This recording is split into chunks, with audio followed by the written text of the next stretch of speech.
All right, everyone. Hello, hello. We should be live right now. Welcome in, Fingers crossed. everybody. Welcome in. Should introduce who I've got alongside me tonight. Of course, you guys know him. Hamish Hodder. How you doing, Hamish? Welcome in. I'm doing well. I'm very excited to do this. I think this is the first time I've been live on YouTube for anything. So don't say anything you'll regret. don't mess it up. Keep those dirty jokes to yourself. You'll be back on the channel Monday. All right, alongside Hamish, Jason Hughes. How you going, Jason? Not too bad. It's gonna be good. It's been a while in the main. Guys, if you're in the chat, let us know. I'm going to just quickly check on my phone whether this live stream is working.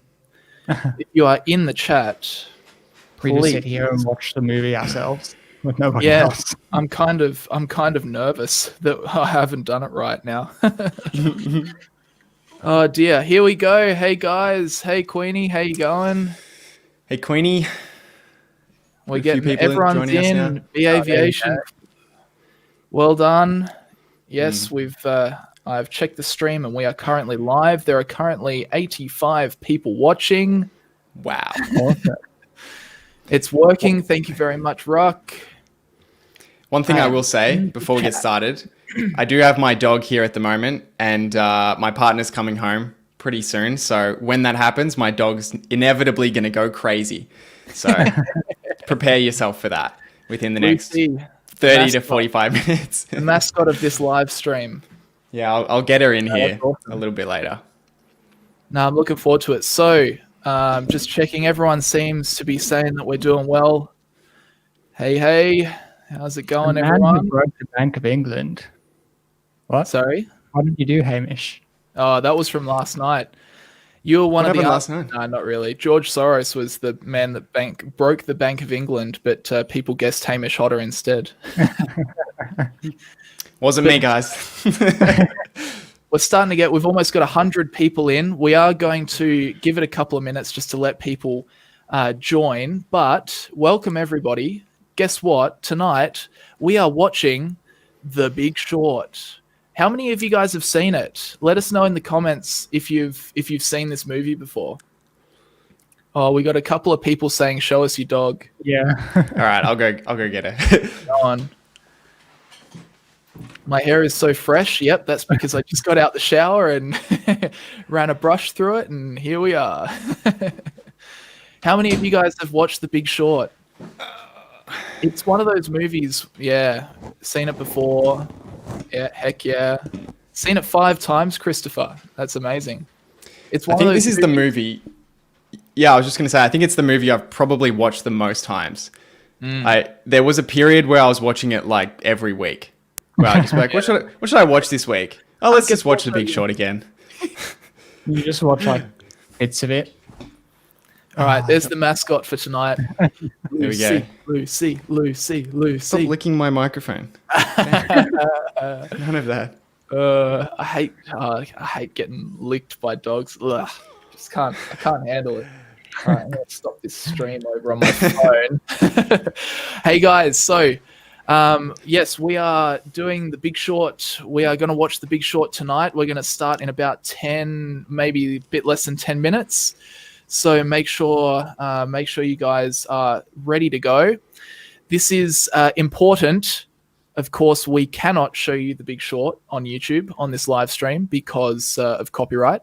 So what we need you to do is source your own movie.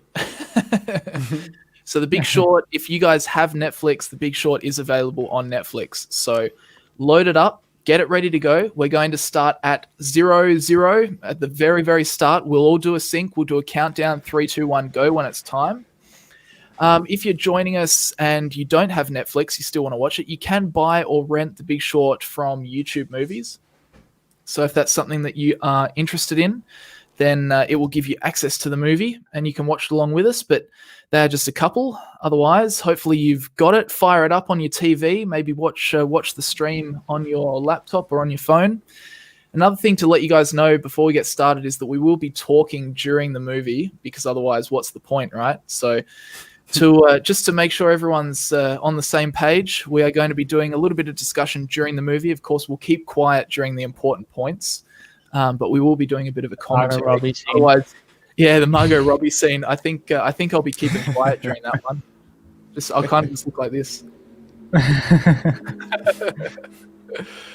But yeah, so they're the different ways that you can watch the movie, or you can just own it, chuck it on the TV. Now, here's an interesting thing.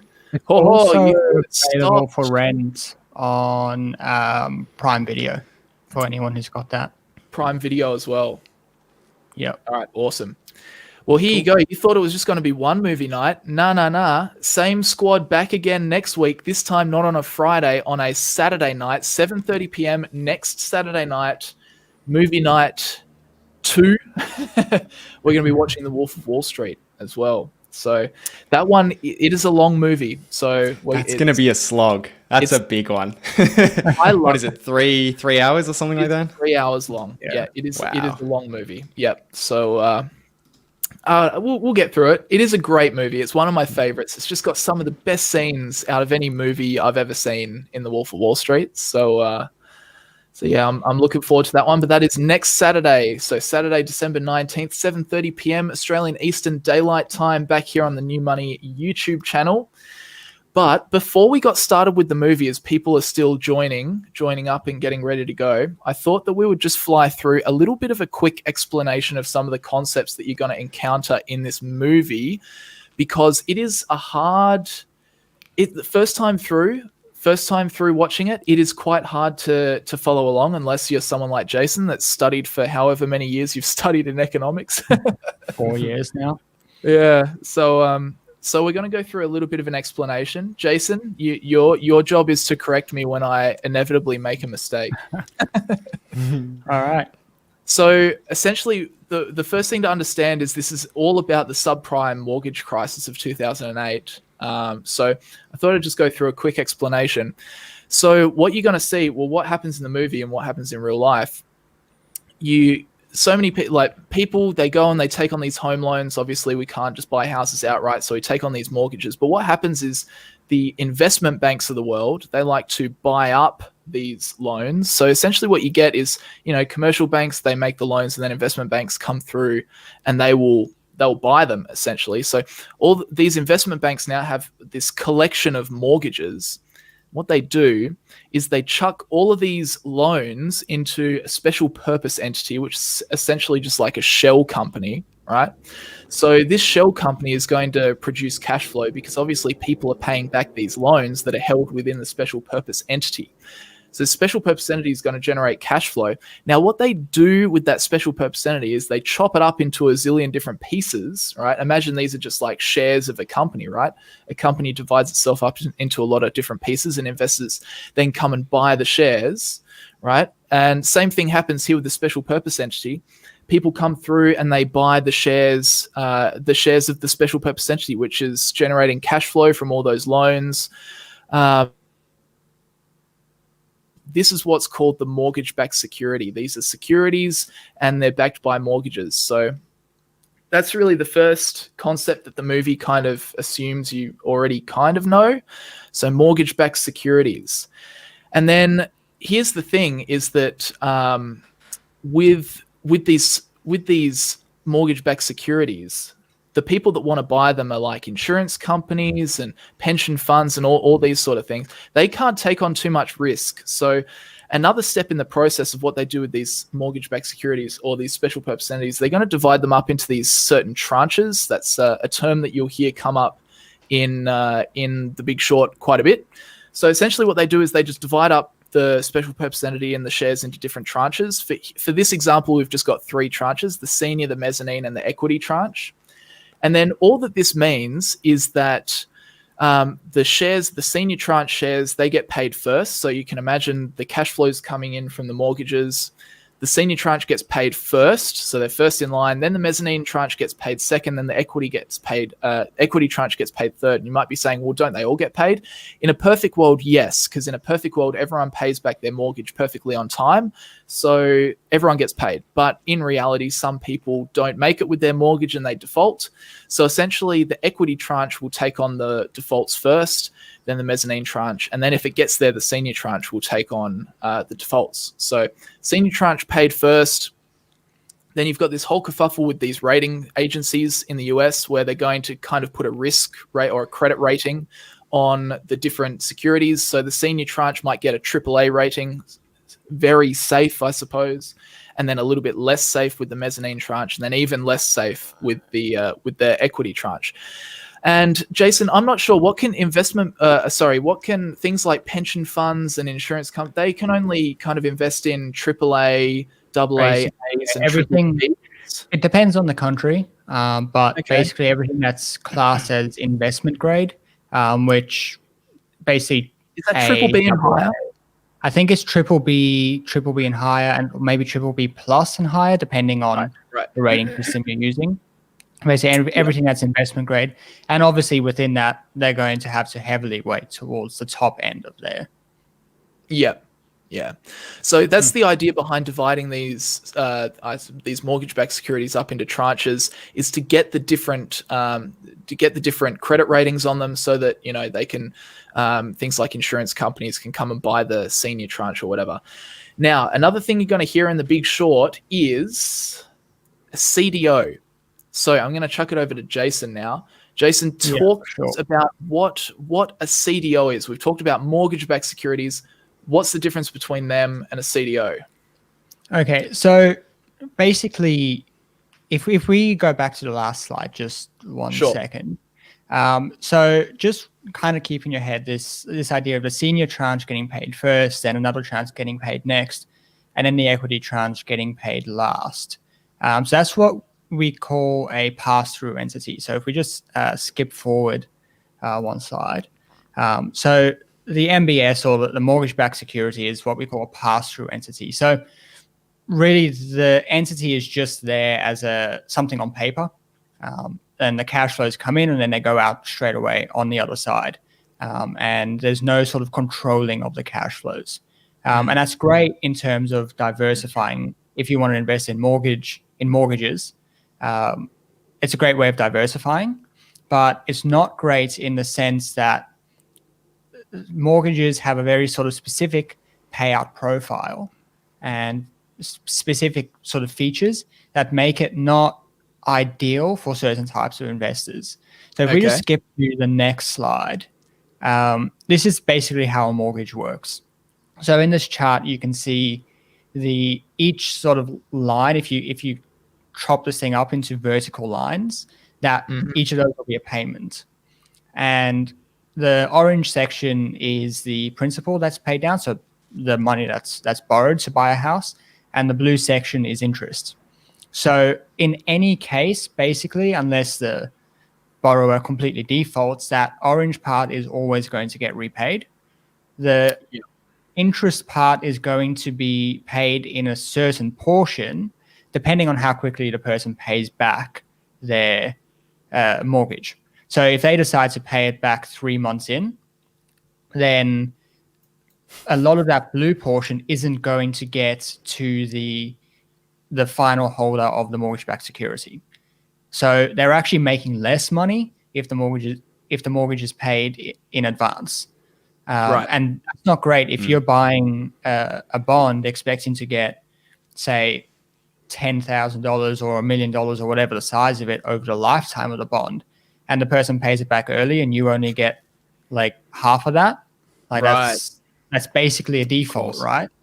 So that's why they sort of came up with the way of doing these CMOs, or collateralized mortgage obligations, or I think in the movie they call them CDOs, or collateralized debt obligations, kind of a more general way of putting it, that we can create a way of packaging up these mortgage-backed securities and basically transferring the cash flows in a certain way that makes the top tranche much more safe in terms of knowing how much money you're going to get back.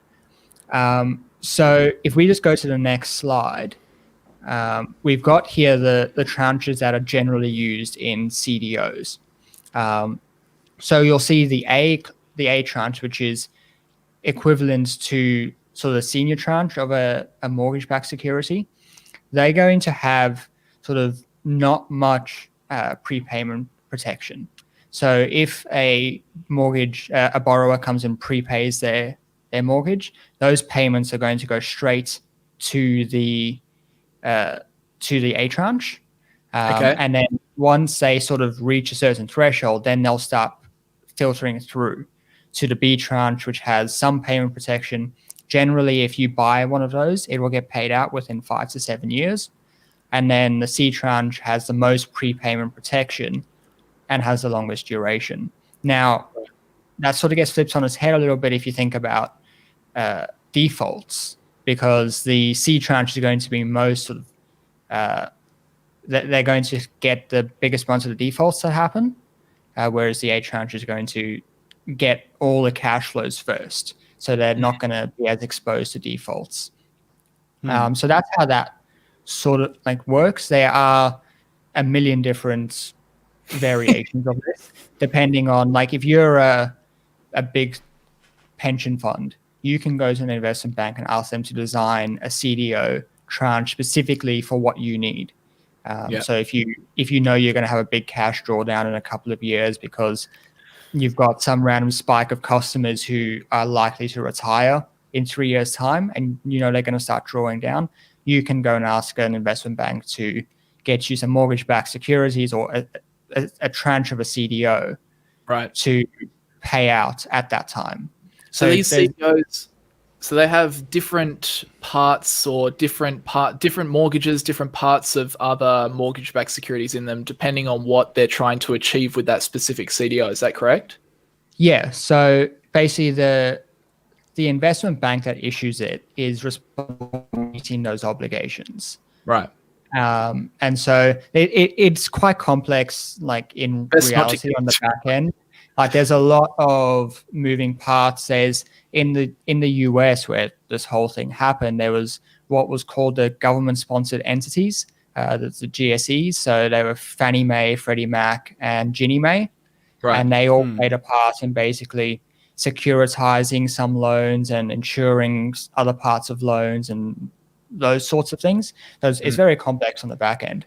But basically, the investment bank is responsible for making sure that there's enough good mortgages paying into the special purpose entity, and then they design the payments on the other side. So they know what the payments are going to be coming out, and they just have to buy the right mortgages to put them in. And it's basically just a legal contract saying the first 10% of payments are going to go to these ones, and the next 10% are going to go to those ones. Right.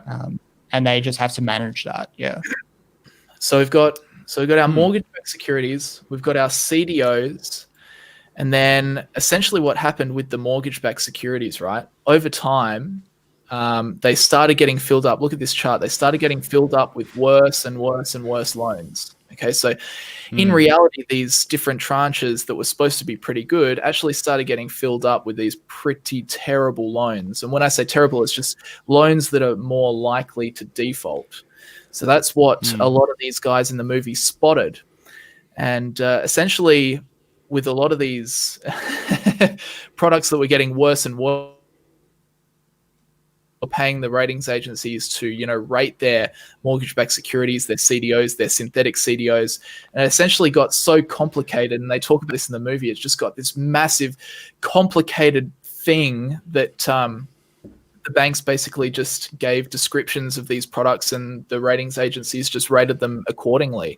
And in the movie, they do talk about the ratings agencies a fair bit, and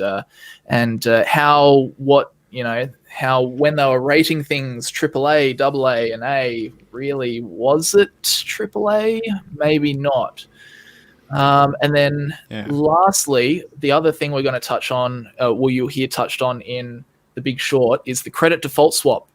So this is a type of financial derivative, and this is how all these investors, these characters in the movie, this is how they made all their money. So essentially with credit default swaps, it's a contract between two investors. There's a buyer and then there's a seller.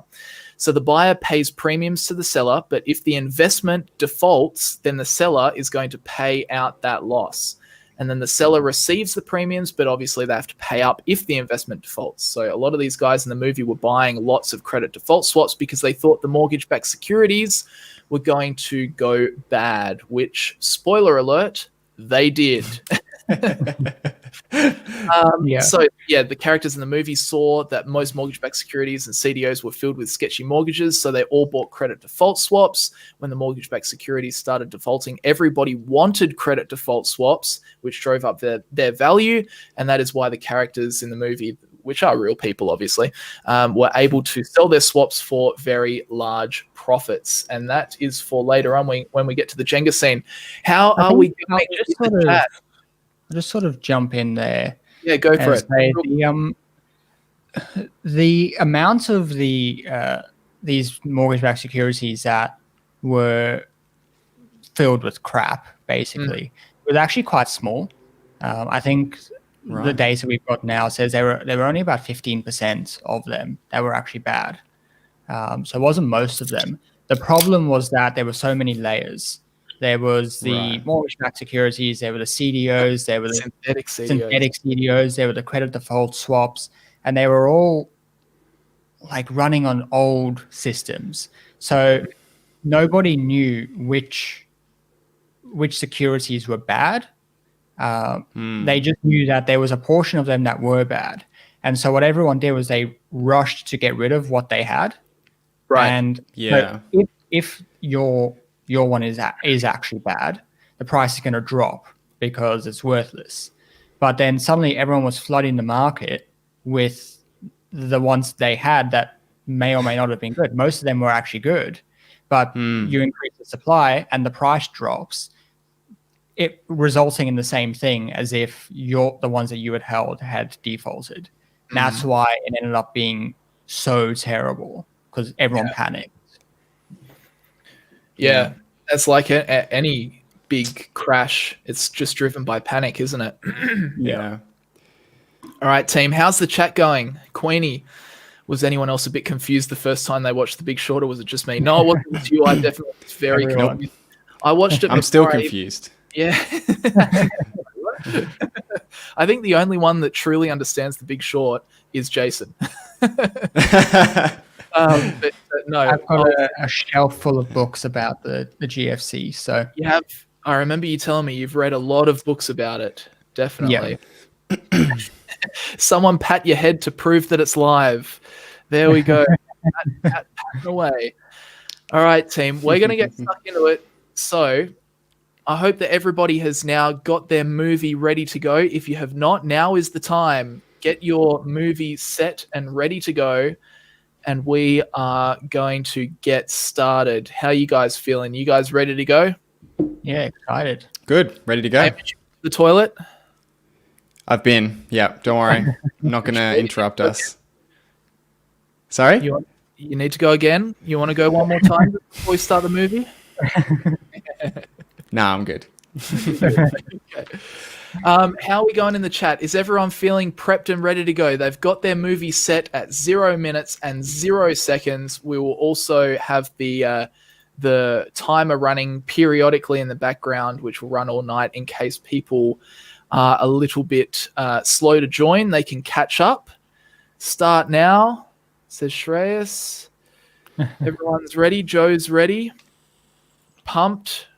Yeah, man. Love that. Thanks for team. Well, everybody get your remotes in your hand at 0 minutes and 0 seconds. Hamish, Jason, ready to go? Ready. Yeah. We're starting in 3, 2, 1, go. All right, and the first thing I'm hoping that everyone is seeing is the Paramount logo.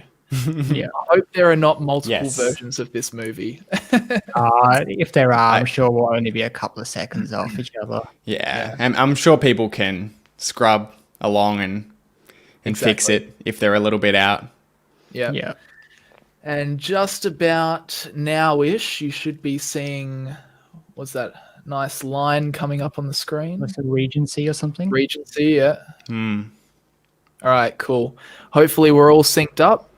Are we going to pause? We are not going to pause because that would mess everybody up, but we will talk as we go along. All right, here we go. We'll shut up for the start of the movie. I love that quote. It's what you know for sure, just ain't so. Mark Twain, is it?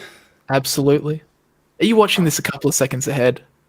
No, I'm not. You Didn't just know cheat. it off by heart.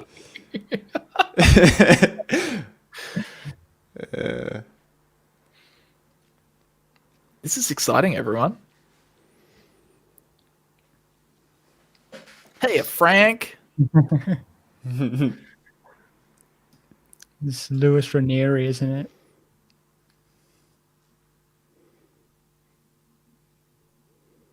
What a snooze.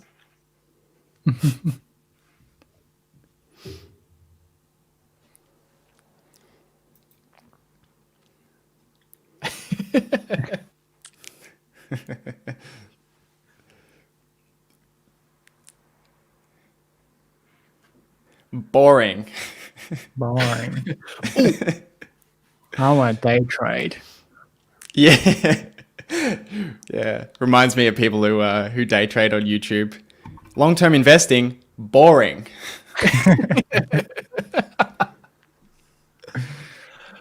Let's make some money. What do you say?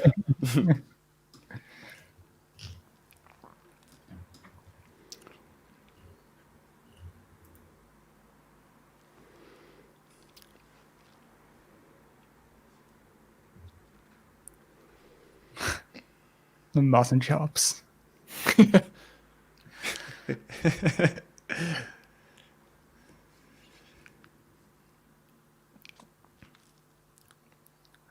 Who the hell doesn't pay the mortgage?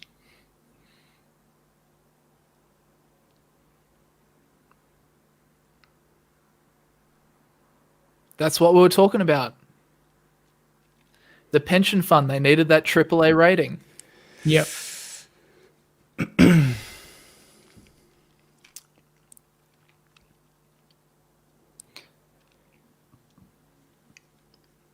Hello? Hamish, are you old enough to watch this movie? Hey, Is your dog old enough? I just look young, okay? Don't be mean. Hey, Top Gun. Yeah. So many references. Boom.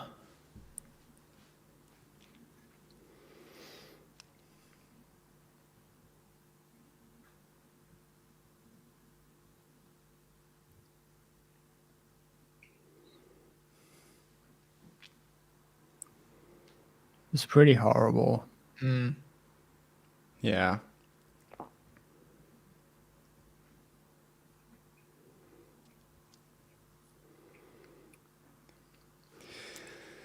It was crazy earlier this year seeing like similar pictures when COVID first started. Yeah. Definitely. Yeah. That's strong.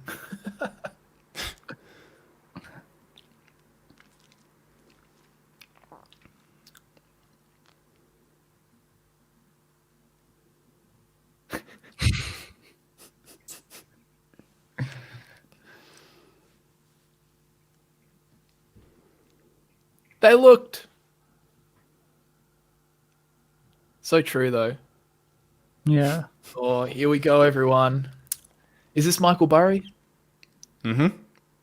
I love how the photo of Michael Burry is Christian Bale. Like in the news article the one that still get written.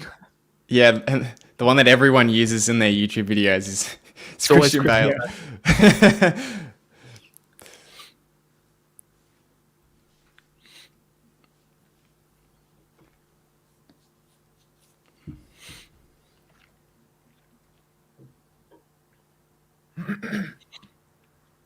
Michael Lewis spent a lot of time with Michael Burry when he was writing the book.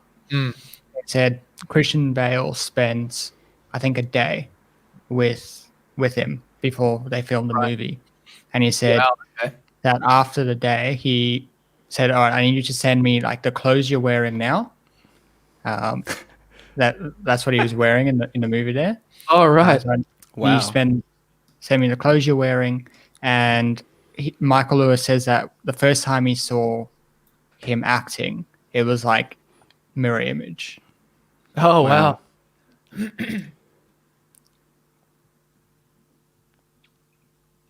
Yeah, Barry has a glass eye. Yeah. It has Asperger's as well. It was undiagnosed until he was in his 30s, I think. But now I think he puts Wow. a lot of his success and his ability to focus down to that Yeah. undiagnosed Asperger's.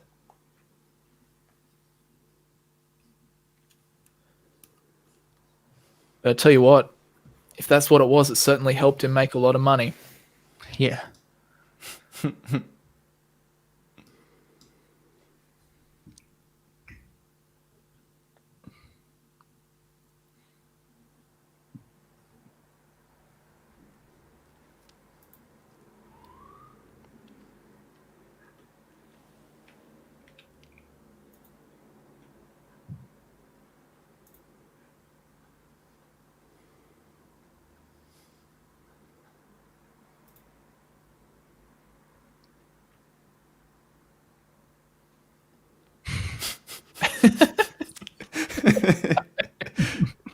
No.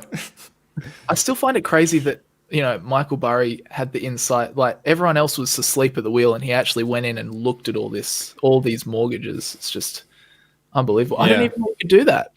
Like, and I think that there was something to do with you couldn't until there was some change where the mortgage-backed security became publicly traded, that obviously all the documents were publicly available. Yeah. Yeah, basically in the Right. prospectus, like they had to give you the information of which mortgages were in there. Exactly. But I think there was a and- period of time where they didn't have to. I can't remember. Possibly, yeah. Yeah. Hmm. And he just went through and poured through however many thousands of And pages. there's a bit of a montage where it shows him just like churning through. Like 30 days late, 60 days late, Yeah. 14 days Yeah. late. Man, this is such a good movie. You guys are in for a treat. If you're going to watch through the whole movie, you guys are in for a treat.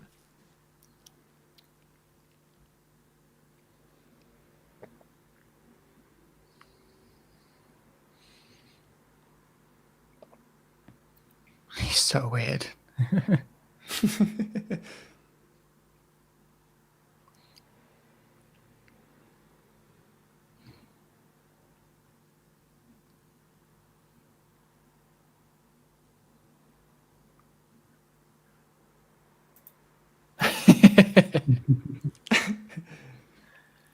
And that's crazy.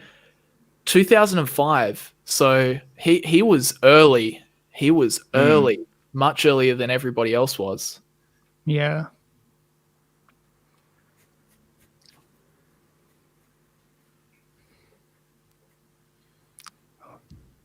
What search engine is he using there? Who knows? And Yeah. how do they have so many Bloomberg terminals? Oh, here comes Steve. What's his last name? Easman. Carell. Steve Eisman. Yes, Carell. But yeah. Michael Steve Scott. Eisman. Yeah, Steve Easman, but they changed his name in this, right? It's Mark Bourne, Mark I think is Bourne. the character. Mark Yeah. Baum, something like that. Yeah. Yeah, Maybe just so that they didn't name Steve Carell Steve. possibly. Possibly, yeah. I'm not sure. He was named They in might- the book. So it's not like he was hiding or Right. anything. Yeah. Yeah. Maybe they added some parts that were fictional to his character, and then it was Possibly. too much that they just decided to, I don't know. Maybe they asked the actors, do you want us to use a fake name or a real name? I don't know.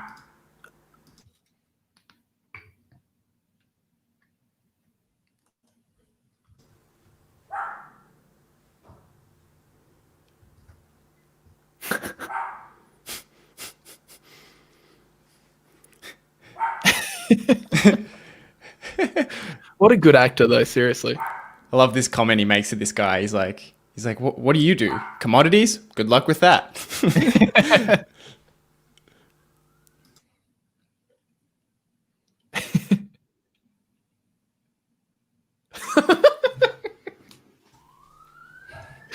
There it is.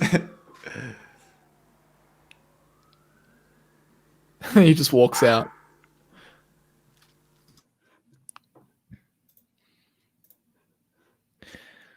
If you're joining late, everyone, feel free to sync up. So yeah, they changed him. They changed his name because they changed quite a bit of his backstory. Right. Okay. Yeah.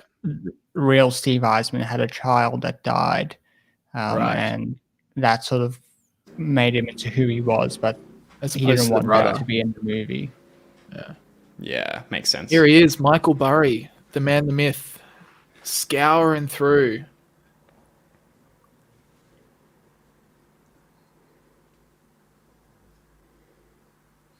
I wonder how long he actually spent doing this. That would be a cool stat to know.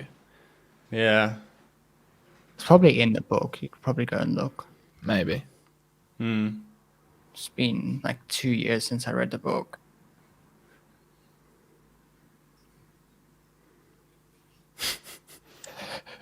This guy's my favorite. Yeah.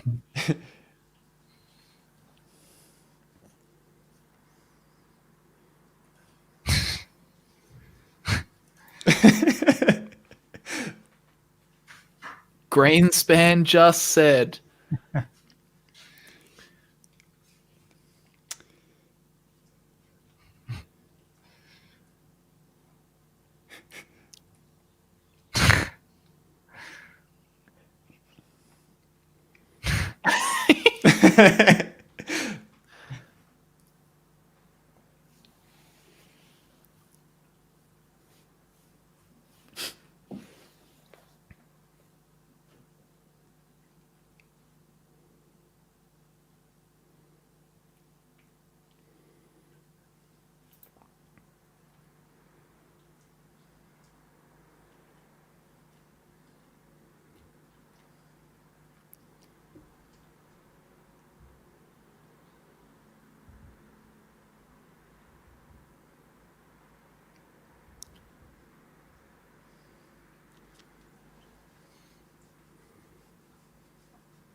How true is that?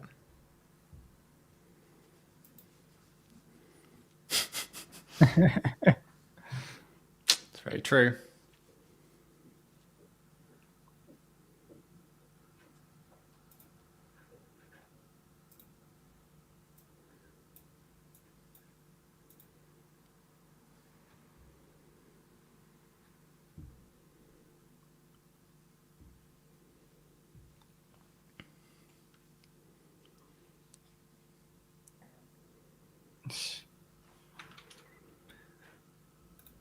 Where was that?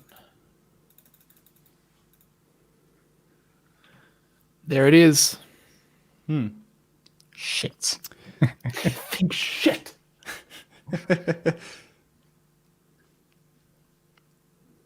There it is. Yep.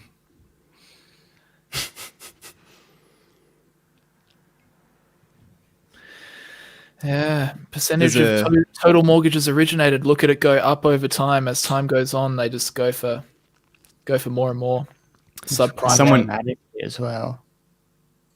There's someone in the comments here that said Michael Burry's in the background of one of the first scenes.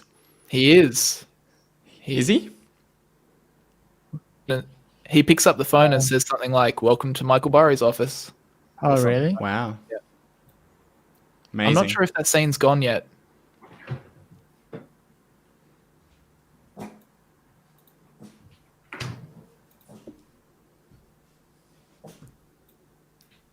Yeah, true.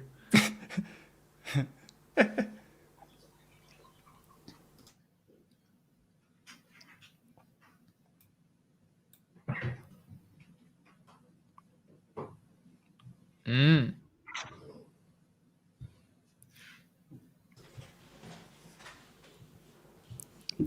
I think that's what he did. Was he one of the first to buy credit default swaps on mortgage-backed securities? Michael Must Burry. have been. He literally went up and said, "Hey, I want to do this," and I think that's a scene coming up where the bank's like, They all laughed All at right. him. Can I take this This is mug? Wall Street. I like this mug. I hate it. Can I take this mug? Yeah. Take two.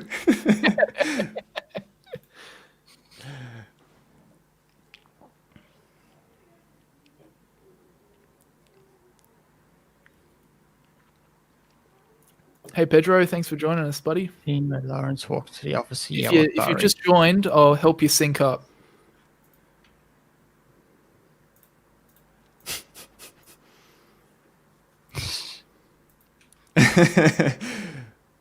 That's great.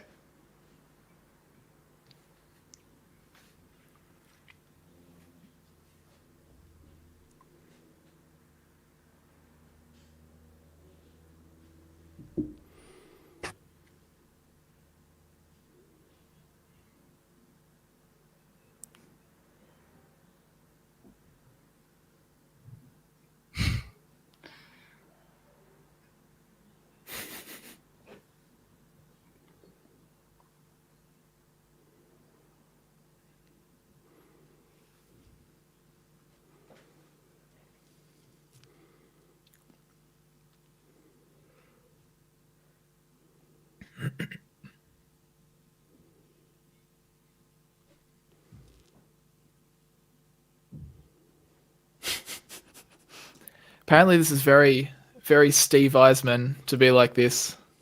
Yeah. Just the whole world's corrupt. Everything's going to shit. Mm.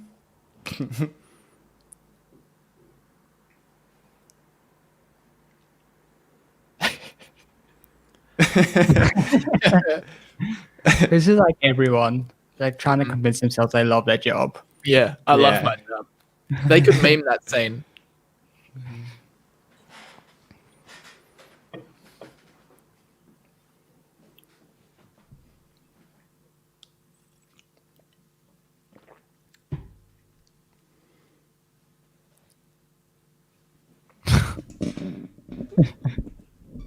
Oh no, don't do it.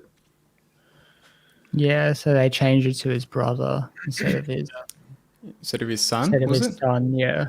Yeah.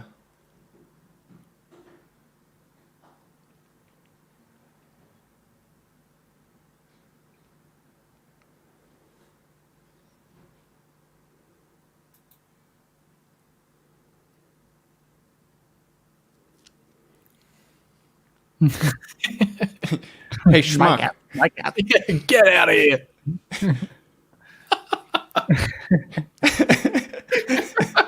Imagine just hearing that on the other end of the telephone. Oh, yeah. All right. See ya.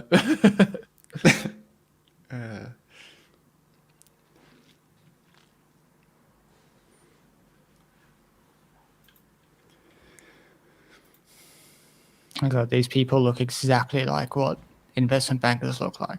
Oh, yeah. Like 100%. It's very accurate. It's that So false this is what sense he's of trying to confidence. buy.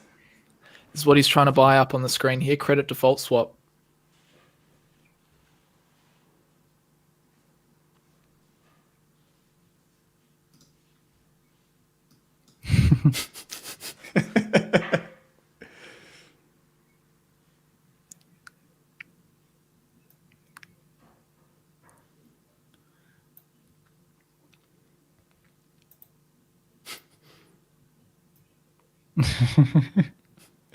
When? It's just, He just knows it. Yeah. Knows it's going to happen.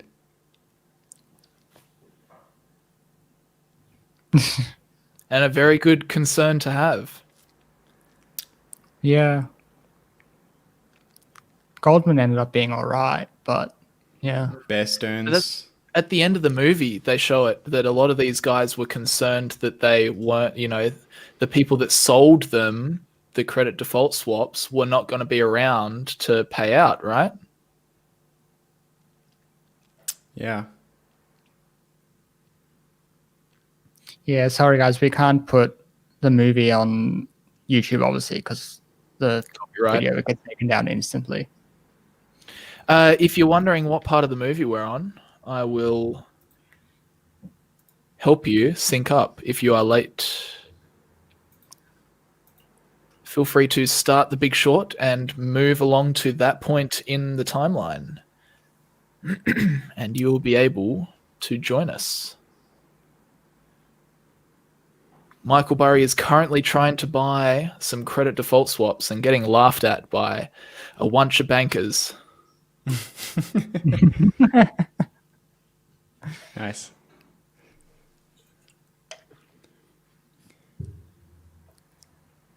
They're all sitting there like, I don't know what's in this thing.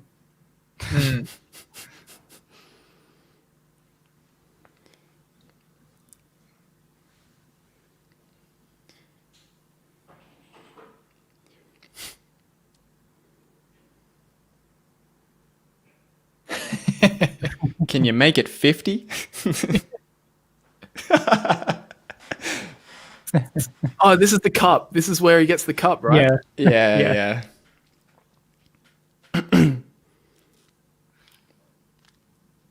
For my son. Have two. There it is, David. Have two. How they tried to get Buffett to bail out Lehman. Did they? Yeah. The Fed tried to get him to come and buy Lehman, and he considered it.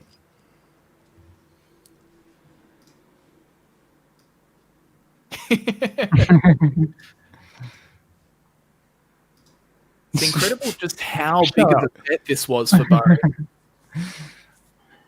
Yeah. He must have been very certain. Very confident. Countrywide ended up collapsing.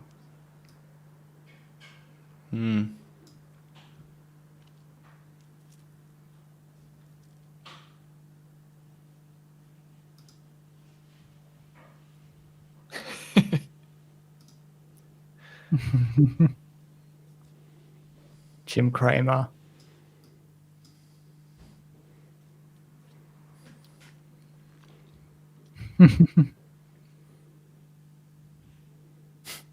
He keeps taking the cup.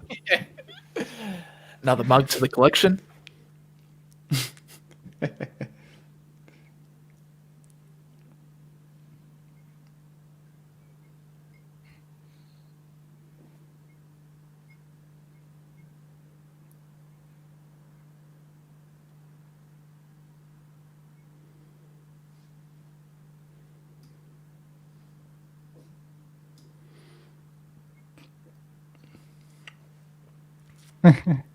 There are now.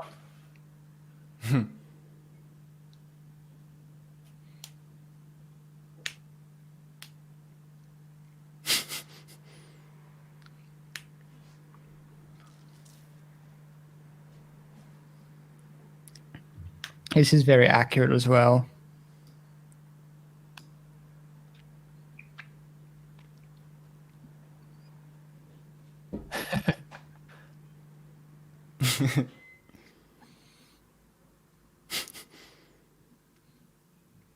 There's a cafe here in Sydney, which is like the hangout for the investment bankers. Oh, okay. Oh, wow.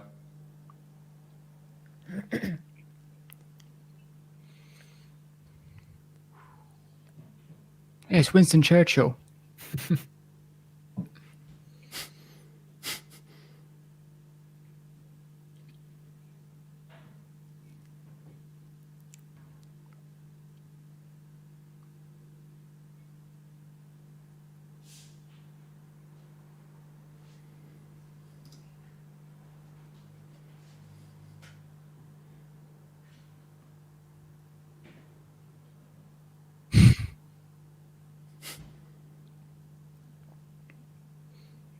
When you're trying to convince your parents to buy you something. Yeah. This isn't crazy. It's all.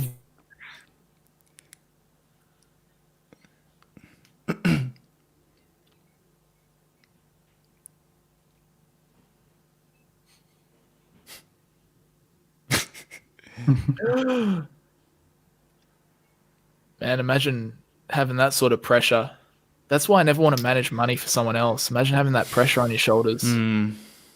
Yeah, very stressful. If your decisions, they could cost your investors a lot of money. They'll come for you. Yeah. Yeah.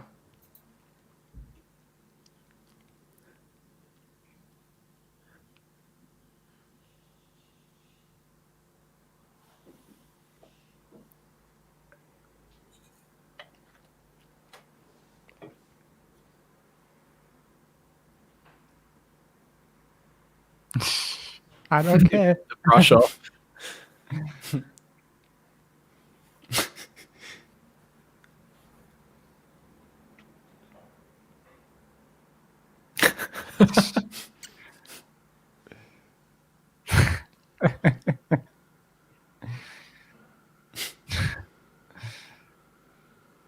Do you have pictures?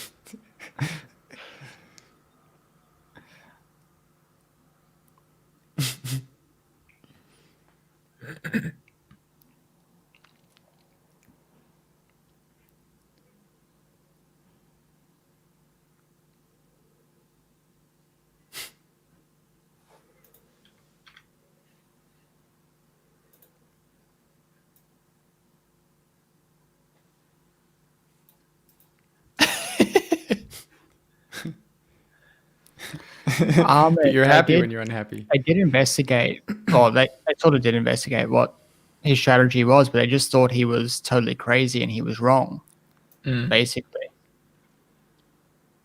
Wow.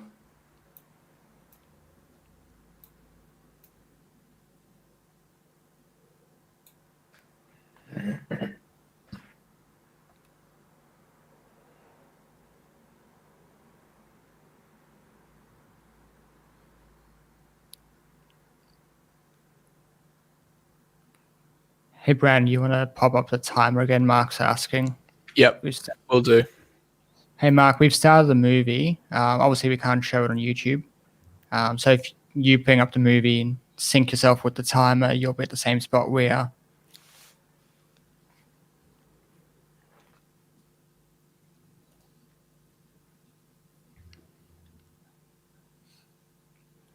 Mm.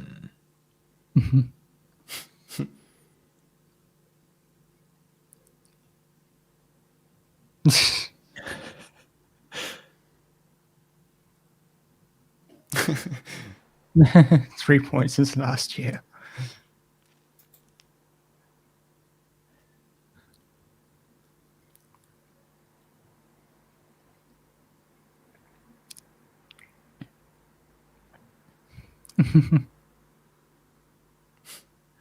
Greg Lippman, right? Yep.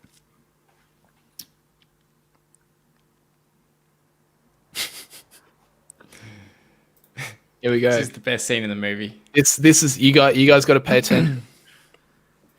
We'll shut up because this is important.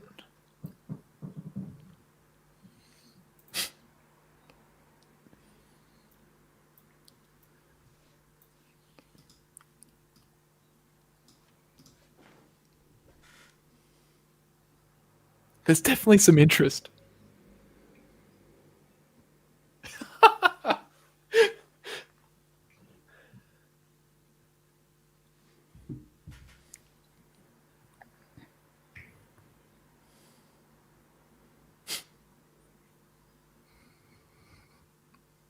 Follow along on the screen if you want. So people talking about the likelihood of this working. Like obviously in hindsight it looks very obvious, but I mean obviously it was a crazy long shot, and the All right, timing is important as well because you've got to pay the every month Jenga. to keep this trade open.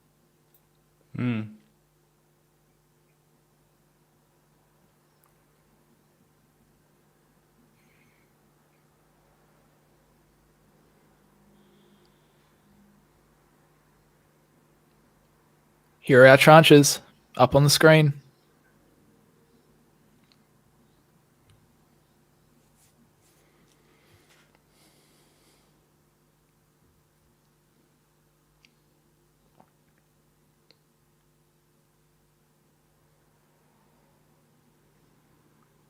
High return, but yeah, sometimes.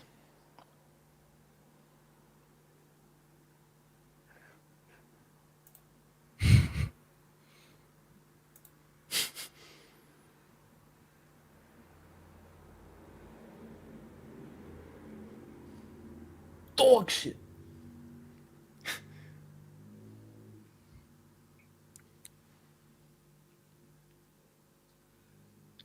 Mm. You're too close.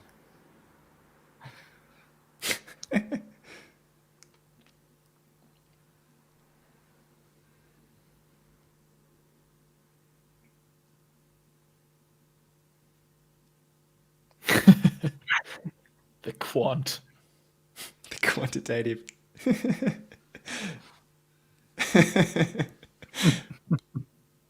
I like how just in the background, they're just like, that's very racist. Yeah. Yeah.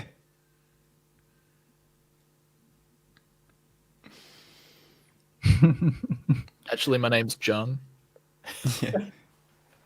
And I came second in that competition. Yeah. So keep following along on the screen for the continued explanation.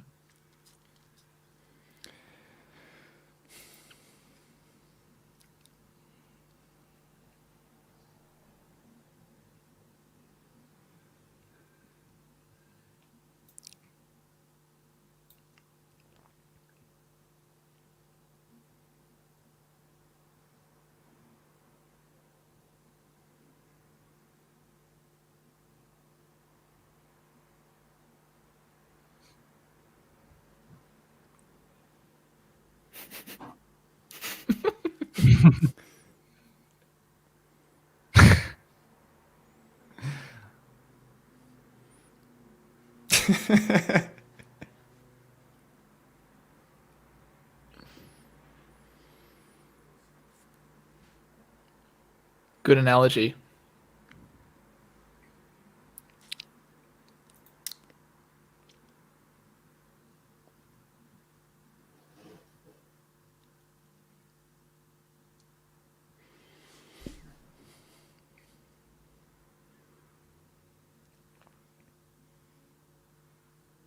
A FICO is a credit score. Yep. Yeah.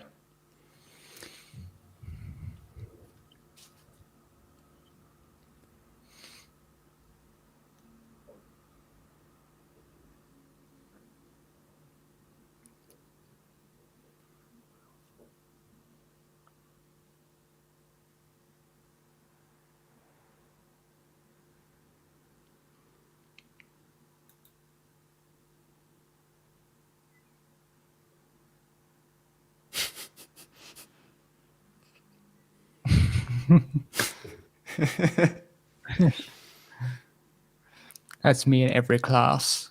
Mm. Oh, Here's the fish analogy. Mm.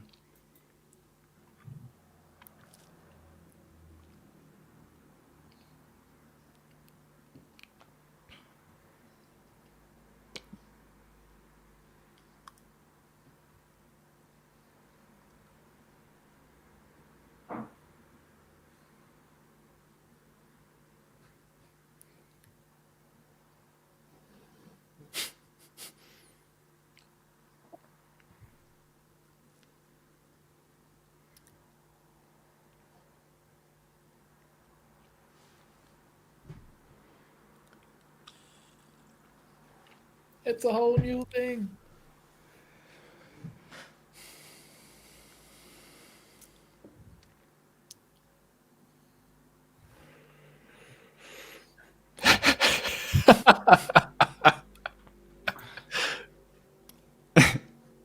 We've had that comment. Someone commented that. Dog shit, Yeah. man, didn't catch it.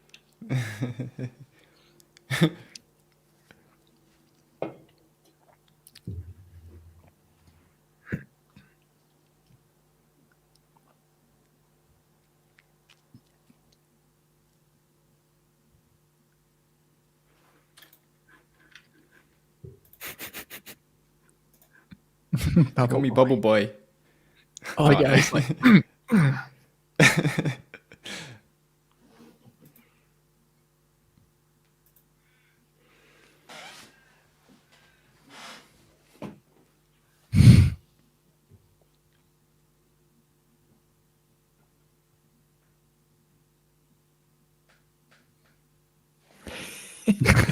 Comment by the bull investor.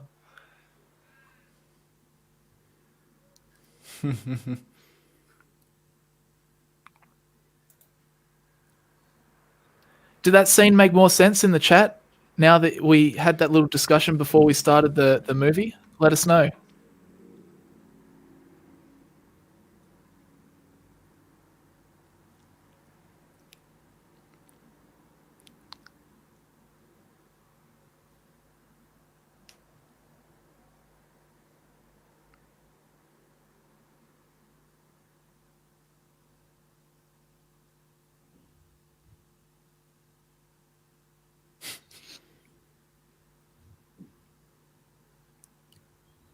Yeah, I want it to be right.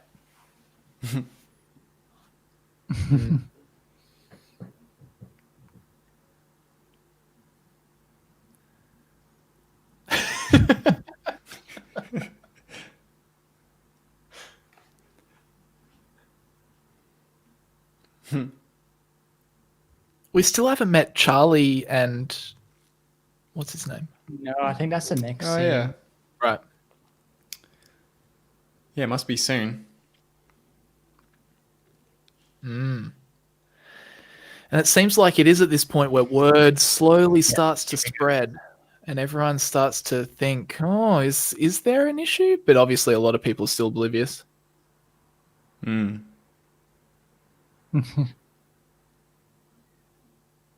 How big are his glasses? Jamie and Charlie, that's right.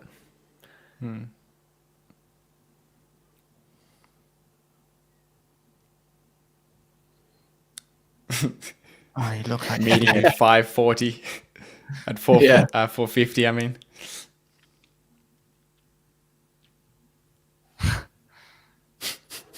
such a douche. You know who this guy looks like? He looks like that pharmaceutical guy who was hiking prices. Oh, yeah. What's his name? What's his name? I forget.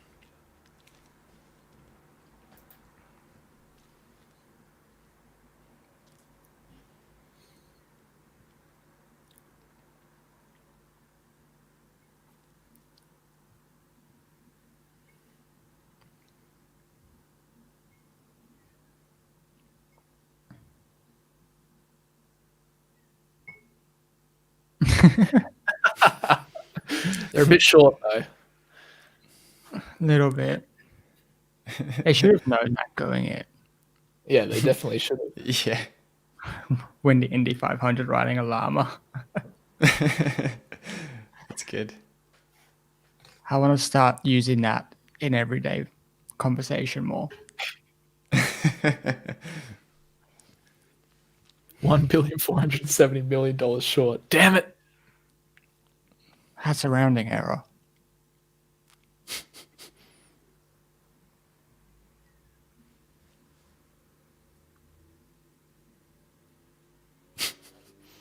You know? Okay. See you later. Gets back in the elevator. Fetal position.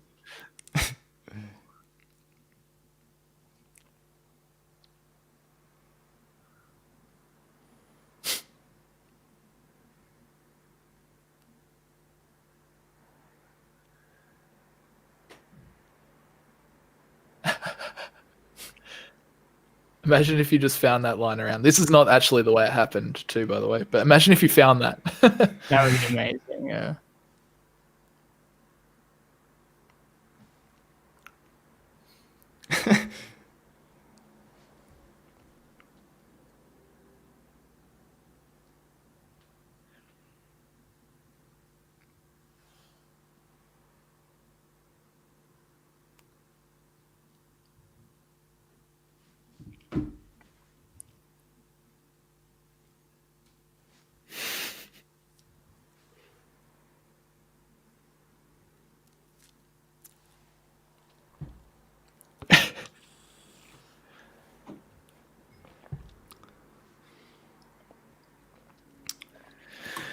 Get Brad Pitt in. Where is he? There's a lot of good actors in this A movie. lot. Yeah. On a stock market movie as well. Mm. Yeah.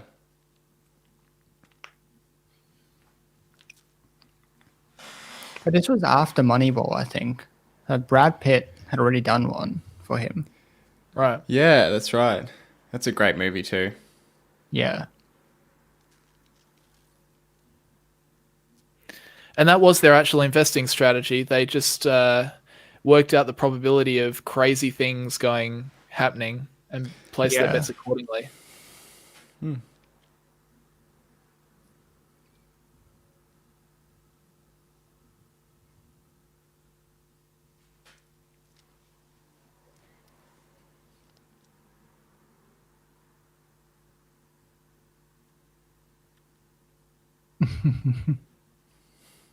Hey, here he is.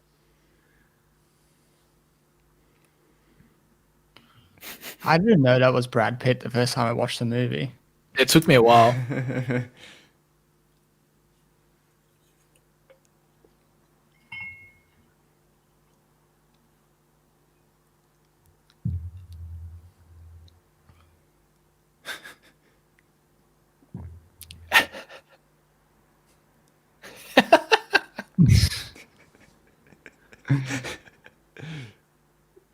Reminds me of crypto people. Yeah. You gotta get on Tomato Coin. Oh dear.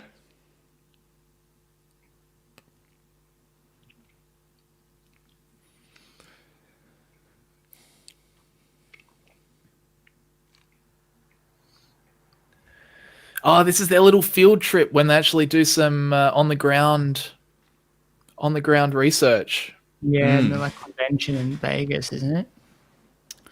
And in Miami. No, I think this is before when they're scouting out. Yeah. Yeah. This is where they just go to their houses. Yeah. And Go there's meet just mortgage brokers. for sale sign after for sale sign, empty houses.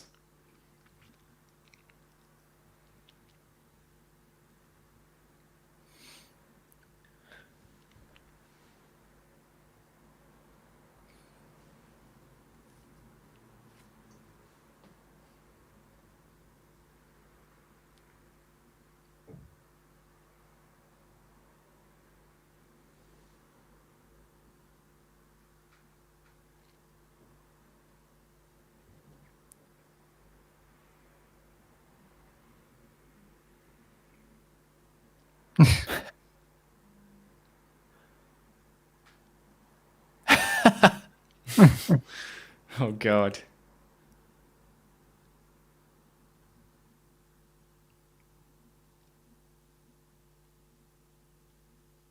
Oh, sad reality.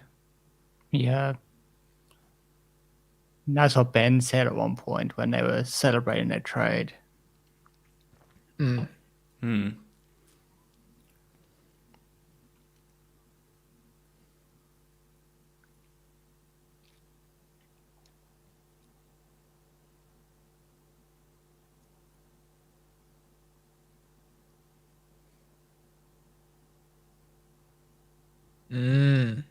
That's the thing, is it wasn't even the people buying the houses that were affected.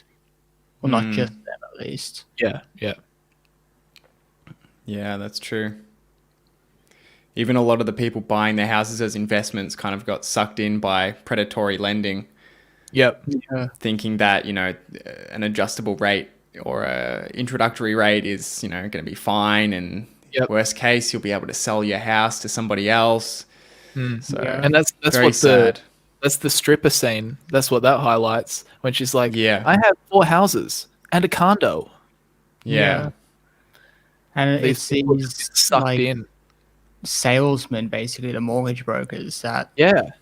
It's insane. I mean, it's the same thing like now, if you watch like Dave Ramsey videos, like the people who buy these crazy expensive cars and borrow money to do it, it's because they get sold. They go into the car dealership. They're not really making they're not doing it themselves. They're getting sold on it. Yeah. And unfortunately, it's difficult to like stop that happening to you. Yeah. There he is in the background. And the reason that Sion's value is going down is because Michael Burry There he has is. to pay premiums to keep these positions open with the credit default swaps, right? Yeah. So that's the thing is, if you could default on your payments for the position, and the next month it pays out. So it's about timing as well. Yeah. Yeah. There was a limited range in which he had to be correct. Yep. Yeah. That's the thing with options and futures and all of those things. It's timing. True. Derivatives, man.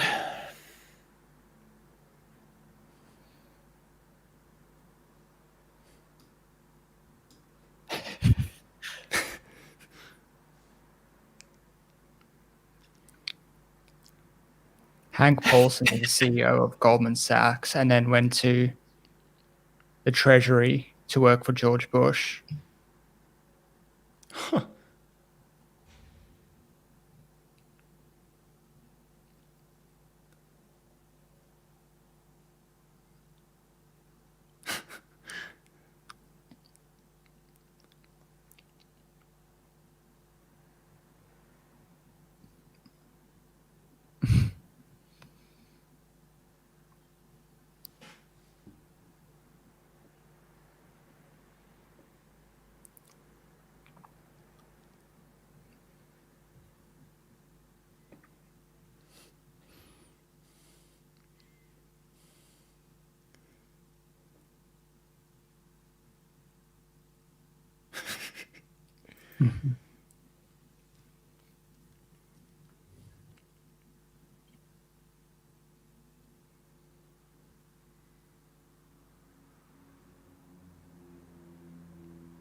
Uh-oh.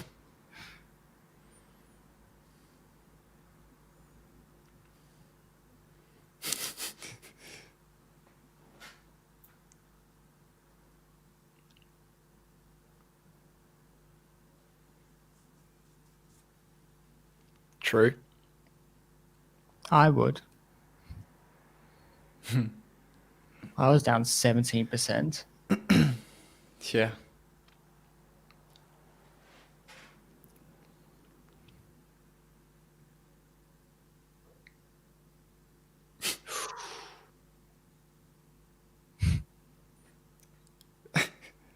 The contracts are voided? Uh-oh.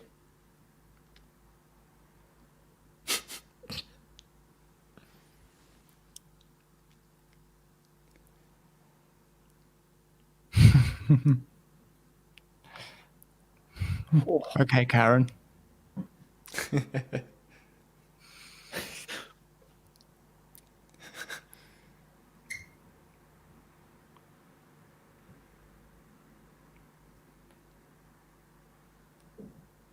It's a nice house.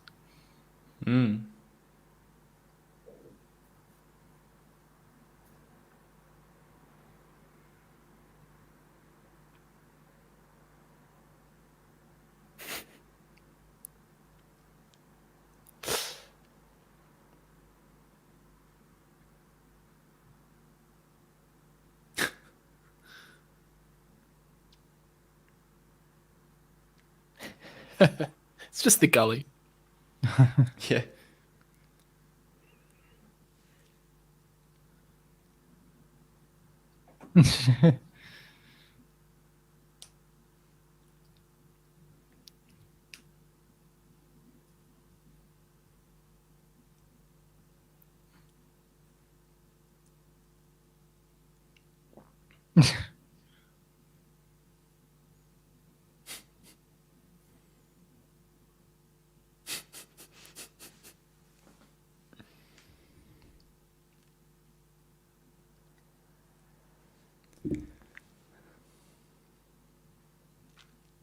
60 is nuts.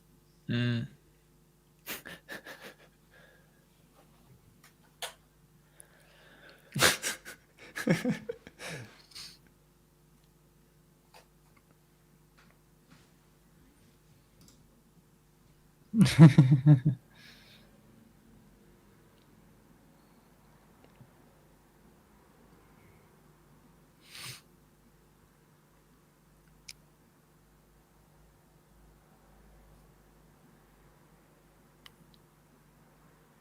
Whoa.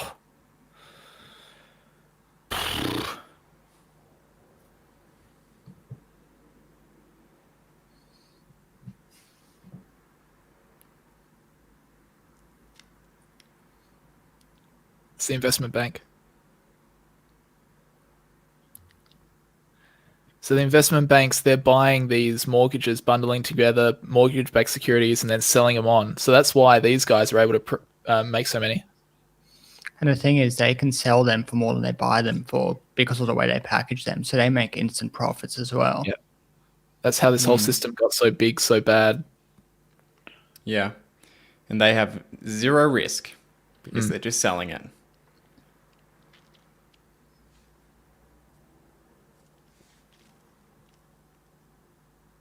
Jeez.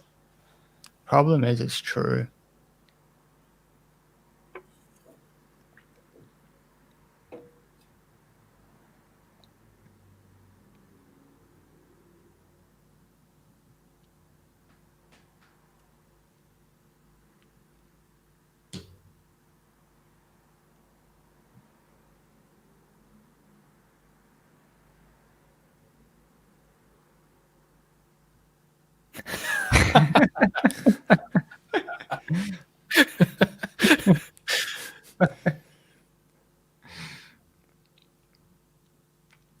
Who's Warren Buffett?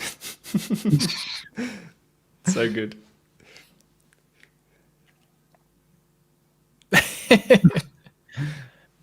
This is the scene.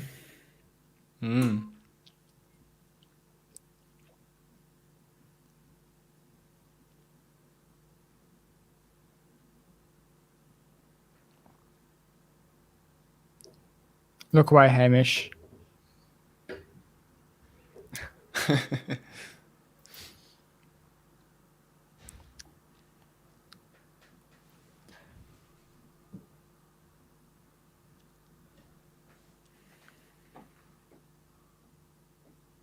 There's a gully.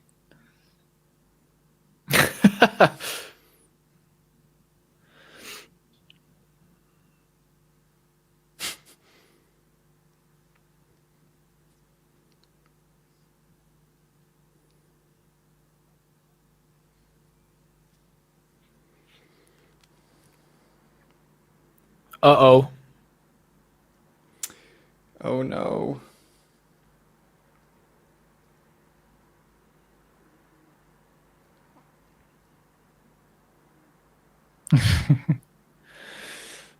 Uh-oh.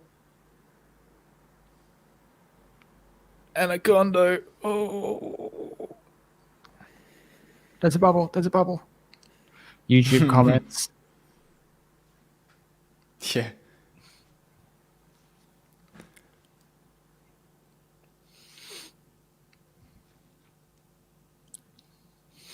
Mm. And now everyone's watched this movie. Everyone thinks they can see the next bubble. Yeah. True. See it coming. If you go and read like any subreddit, everyone thinks everything's a bubble. Oh, this is a good scene. This is a Yeah. good scene.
You get the Sunday.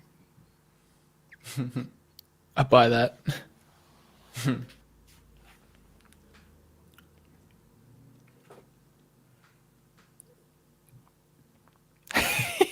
You get so pumped.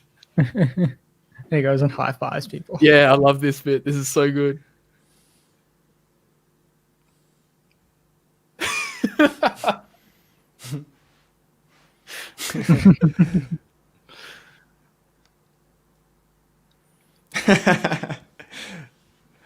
It's great.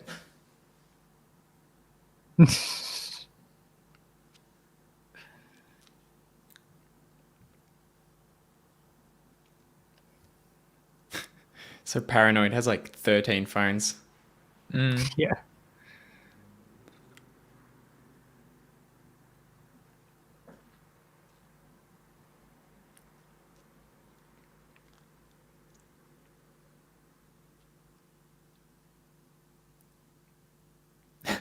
Damn it. Calls on the other line speaks to him anyway. Out of 14.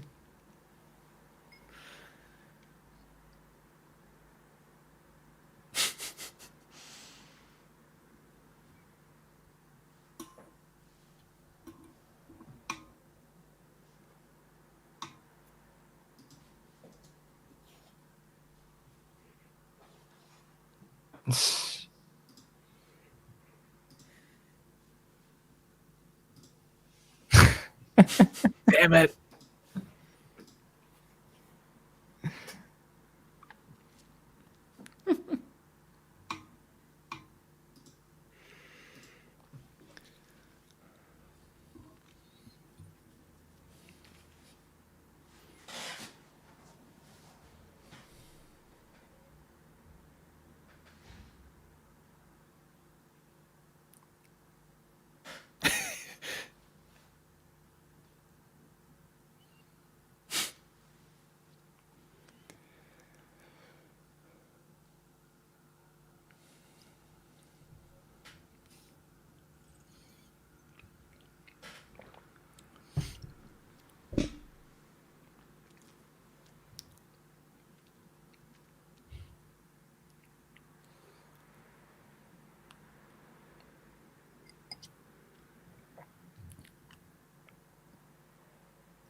Imagine that feeling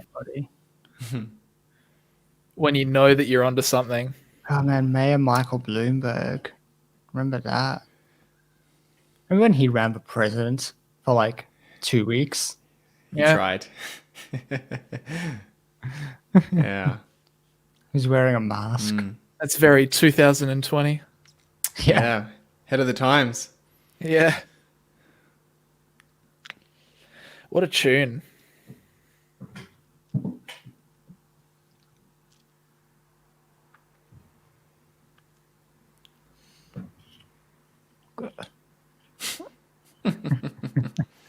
Very I COVID like safe. it.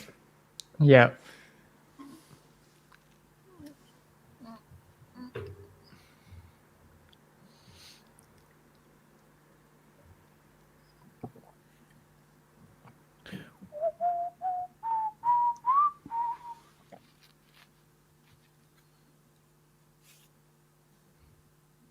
phone. Which one's I that? remember that. That's the original, wasn't it? Looks like it. Didn't look like there was a number Maybe. Yeah. Because what, that Looks like the 2007 must be the original one. Yeah. The first one was 2007, right? Yeah. Yeah. So what's this bit? This is where they've all kind of started getting their positions. This is when it starts, like the mortgage market starts, or the housing market starts going down, but the bonds aren't moving. Right. Correct.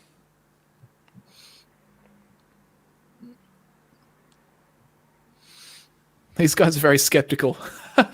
Yeah.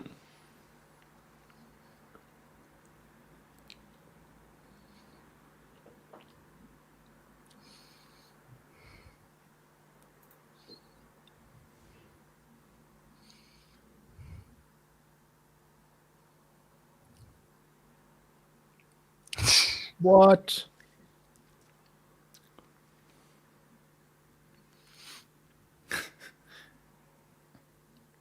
So posting collateral is like a margin call, basically.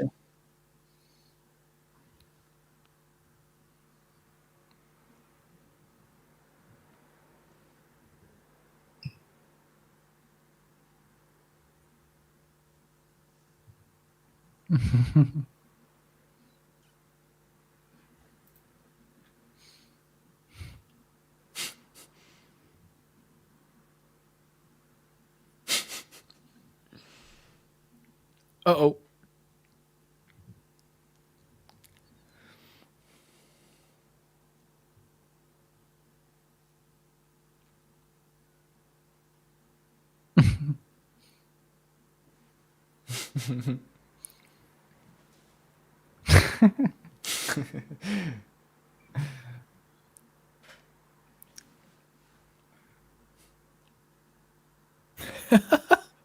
Jeez.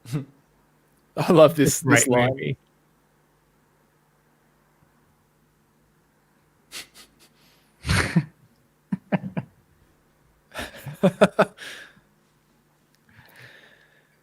So what, defaults were going up?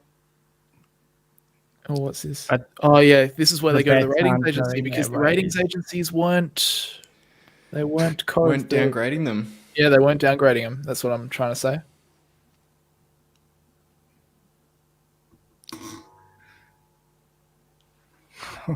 What are her glasses? 5G.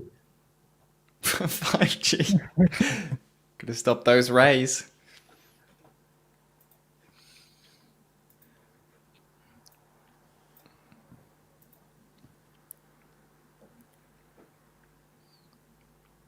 Within your models.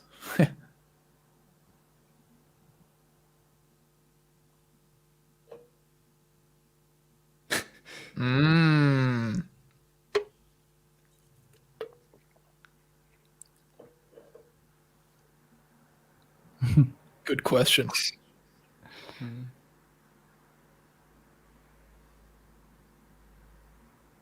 That's cool. Comments. The ratings agencies turned a blind eye. That's why she's wearing the glasses. That's cool. Very clever. Very clever.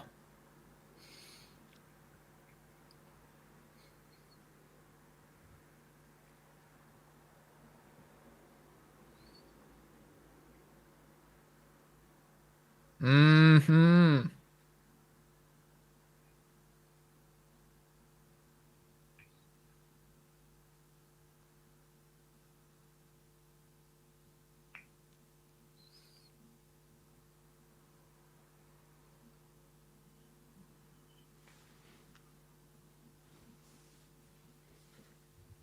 There you go, cash for ratings.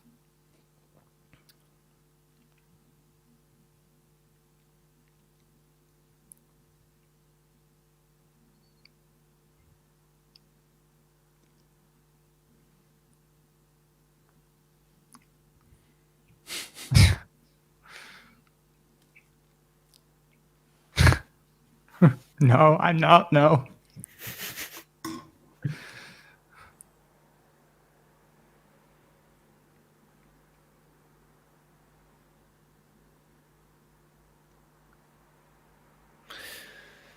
So there you go.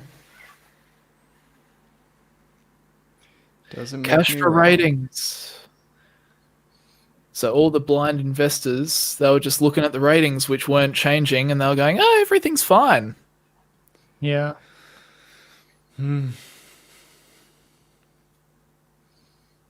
Uh-oh. Premiums.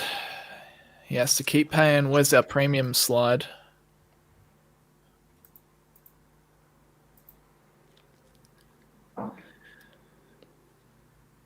So this is costing Burry, costing him money to keep going.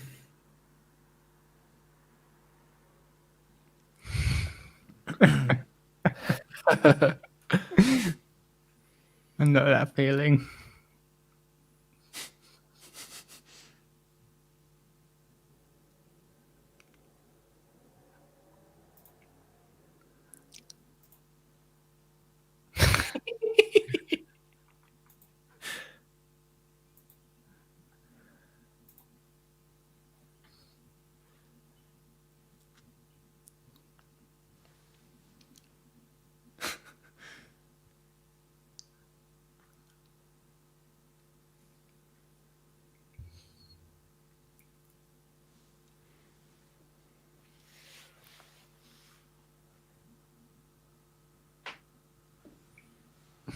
Good idea.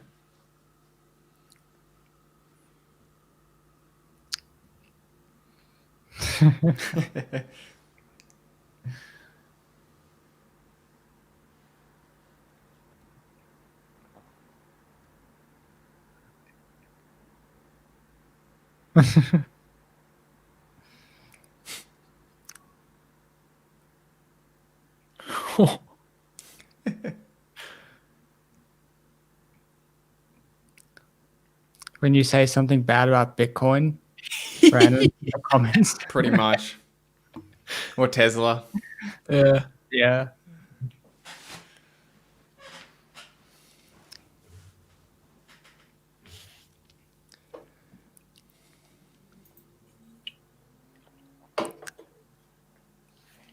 Anytime I ever say anything positive about a central bank,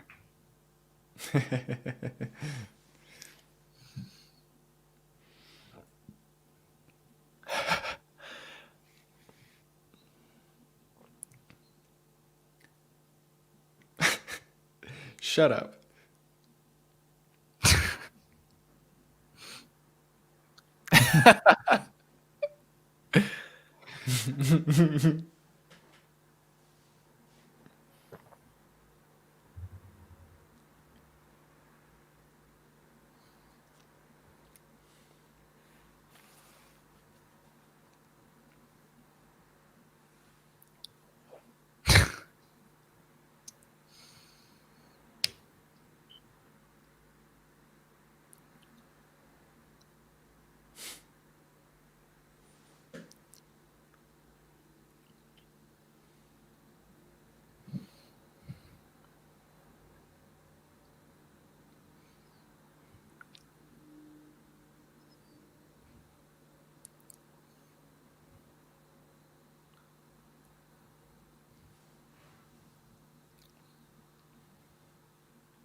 that sounds like a massive snooze fest. Yeah. Oh, God. Here we go. American Securitization Forum. They're going to see who they're up against.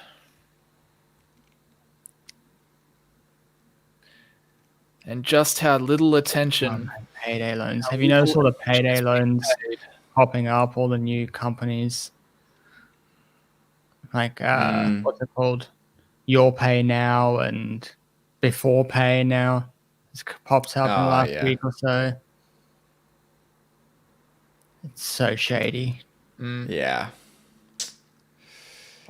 Like right in there's the a lot of that. Afterpay bubble, basically. Yeah.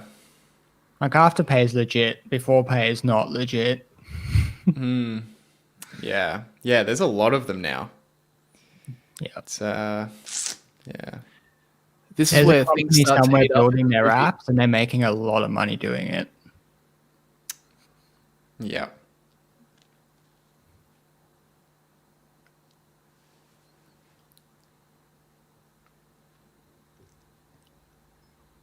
All the apps are exactly the same. Yeah.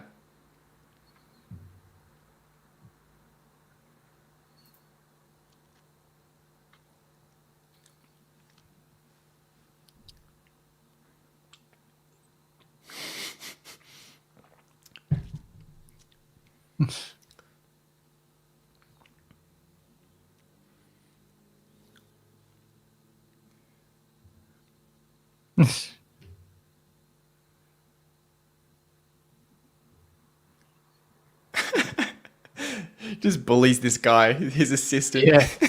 Poor assistant. He's really copping it.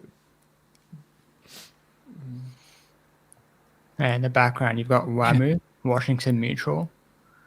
I like They that. were Don't spook one of the anyone. We're banks not that advertising our came down. short position. And then this happens, which actually did happen. Yeah.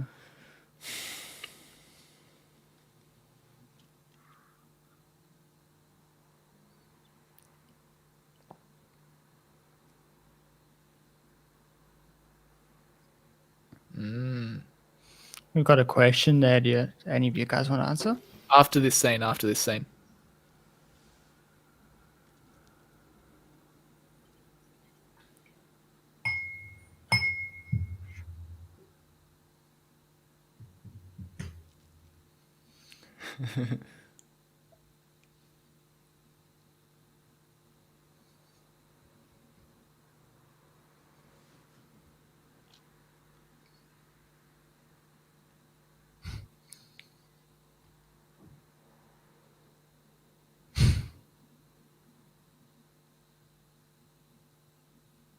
Zero.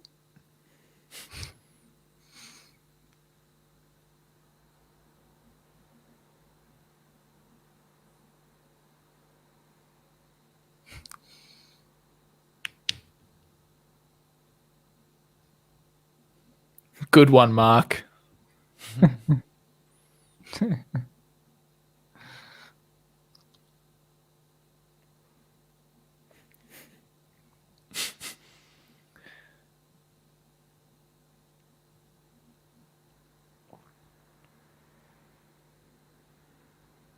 Don't advertise our short position. We don't want to cause a stir. And then he does that.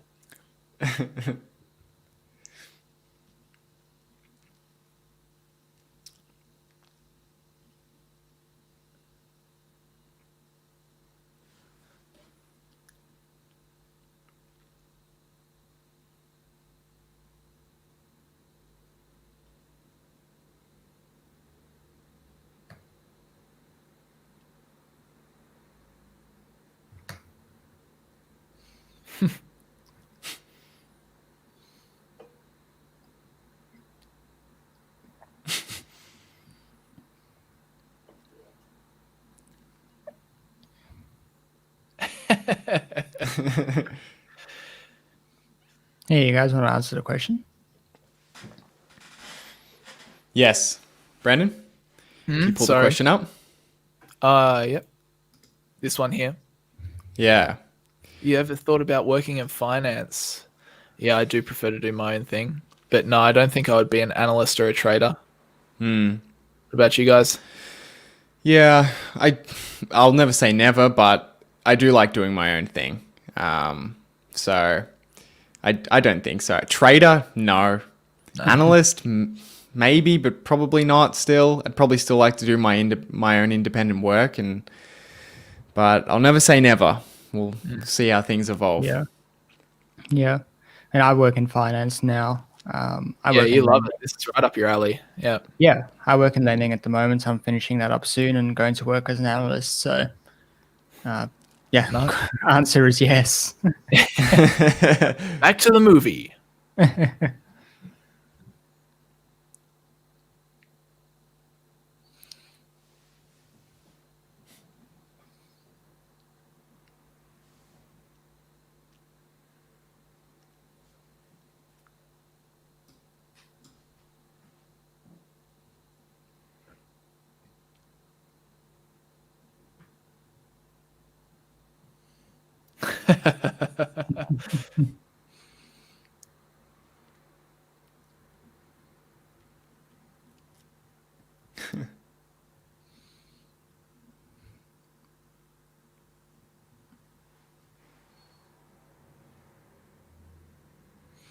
Oh, poor Michael Burry.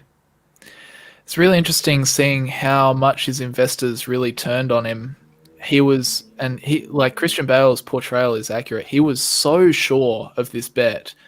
He like had already put it in the books, he knew that this was going to happen. And he was Yeah. so surprised at how many of his investors just didn't, wanted to pull their money out, didn't respect him, wrote angry emails. Crazy. I mean, we all would do that though, right? Mm. Like, if you were invested with a fund and you know that generally, like, a fund's not going to beat the market, not going to do that well, and then he goes and does a crazy trade and you're The thing down is, though, he 20%, explained it. up 20.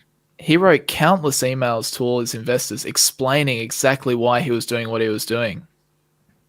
Yeah. And nobody cared. They just got really angry. Yeah. I'd love to see the emails themselves. Yeah. Like, what if you were invested with some fund and they started saying, oh, I'm going to bet against like the coal industry, right? There's this big bet against the coal industry that has to be right in the next 2 or 3 years, or the fund is going to zero. It's like, you'd probably say they're mad, but This is what's annoying Michael Burry here is Yeah. that he's seeing the same thing that everyone else is seeing. yeah. The ratings agencies aren't doing anything differently. Default rates are going up. The bonds just the same, and he's calling it fraudulent.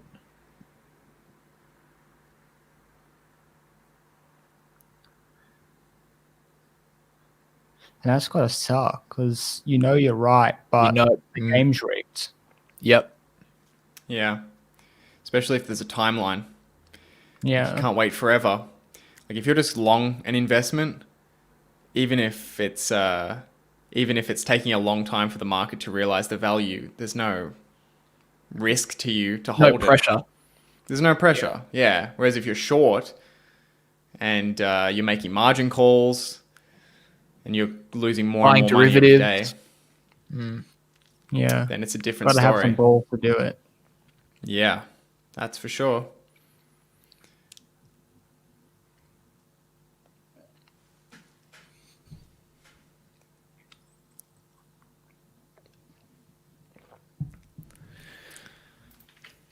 And when it's someone else's money as well. That is true. So what he's saying here is he's going to bet against the highest tranches. Yeah.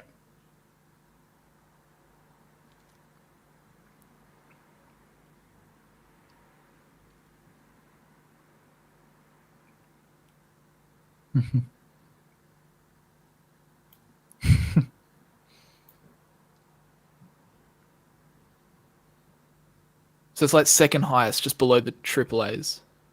Yeah.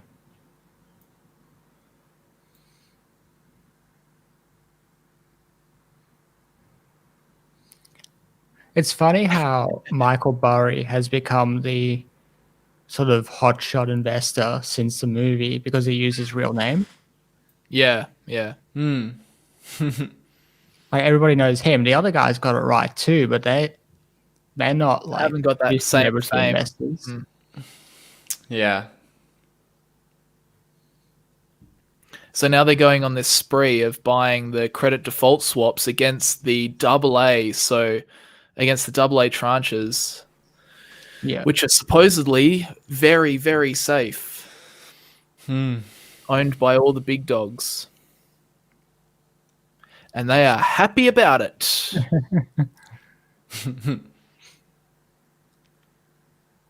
Reality right here.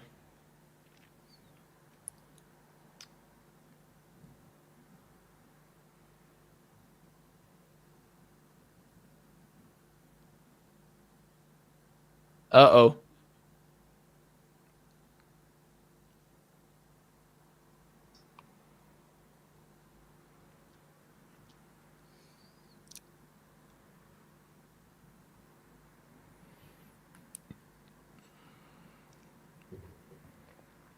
It's crazy.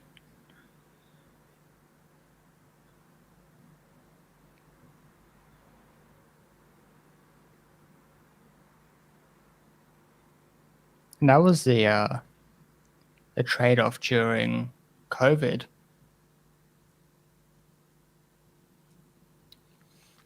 Like when What they was were the doing trade-off? lockdowns, like you do the lockdowns and unemployment goes up. Do more people die because of that than we're going to die of COVID? Yeah, it's a balance between healthcare and financial impact. Yeah. Oh, here we go. This scene is crazy. Let's keep quiet for this one. Yeah, this is great. Cheers.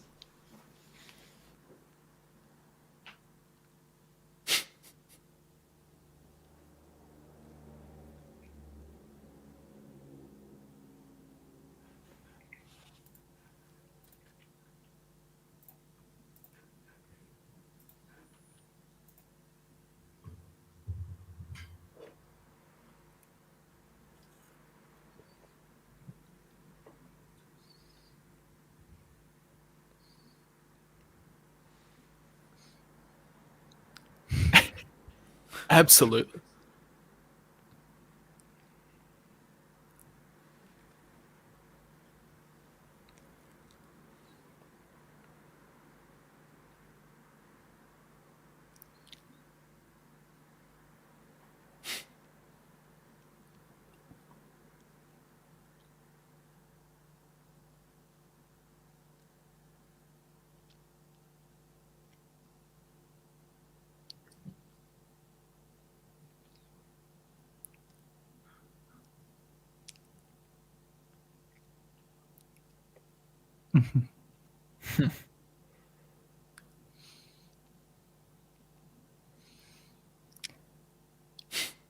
How well.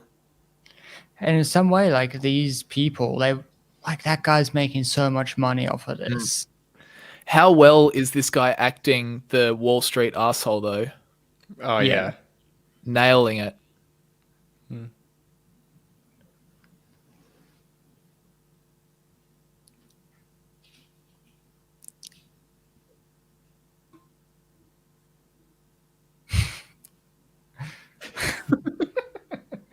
It's awesome. I love how they add the laugh track to this scene. Yeah.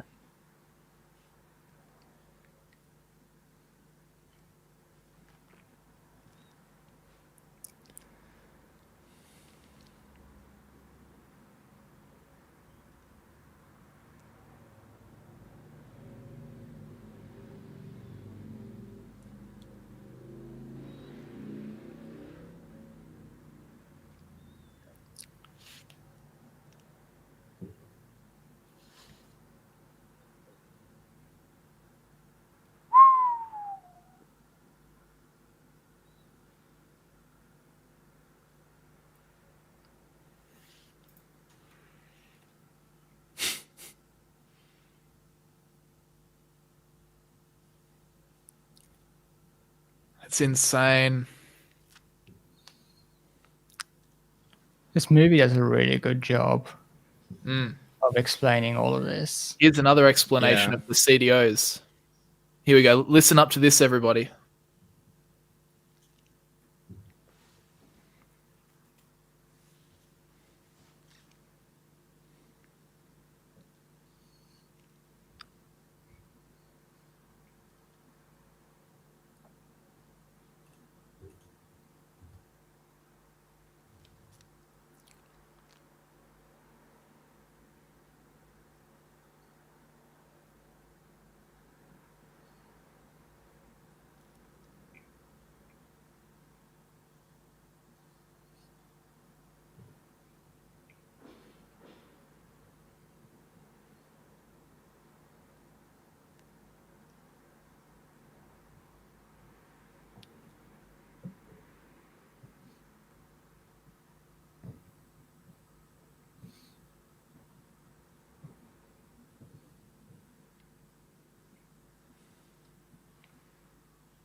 And so it goes on.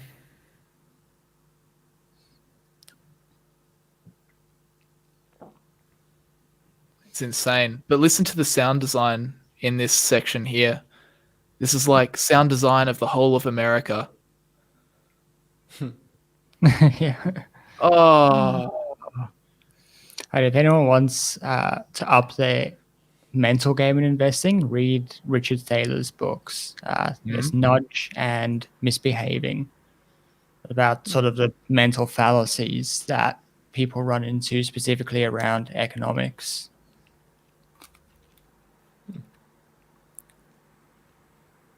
what a scumbag.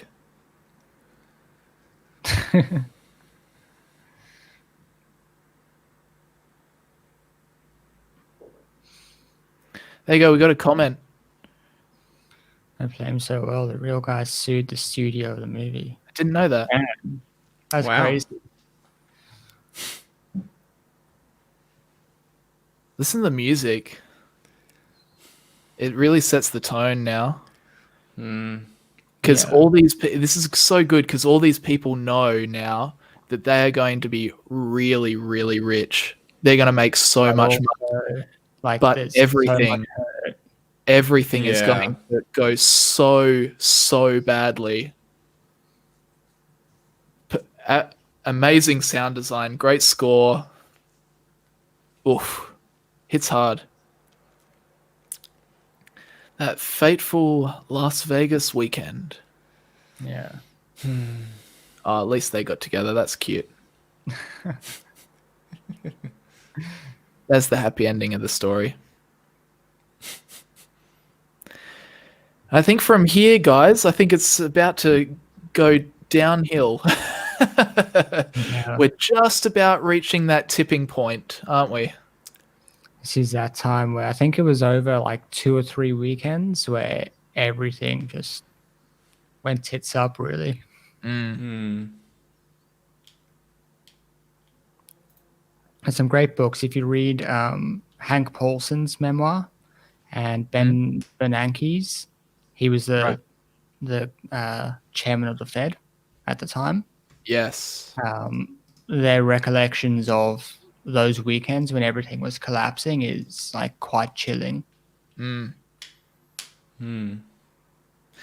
Well, then again, they shouldn't have stood up so many times and said everything is fine when everything wasn't fine.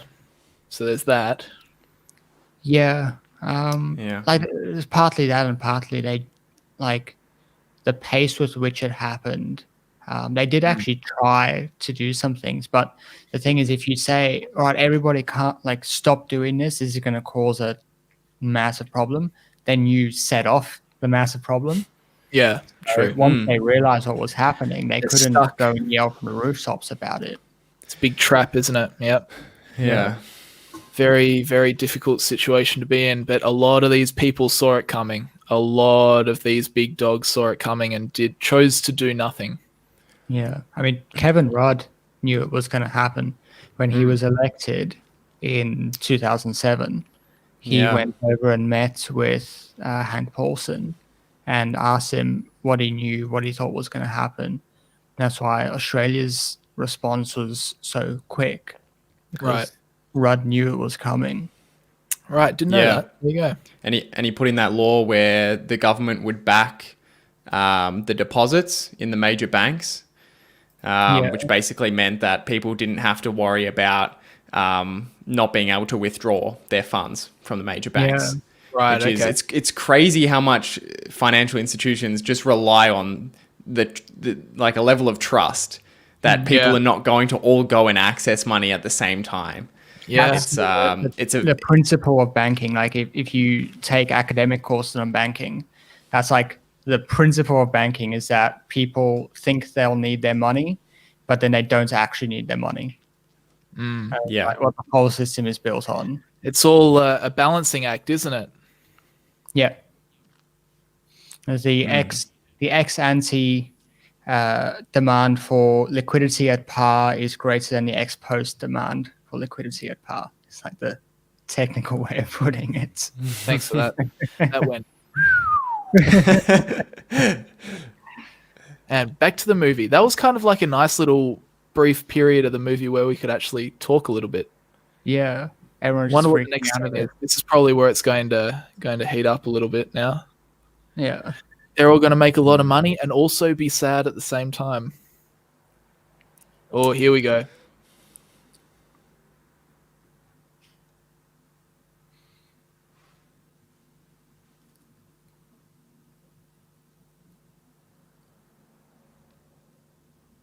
Fraudulent.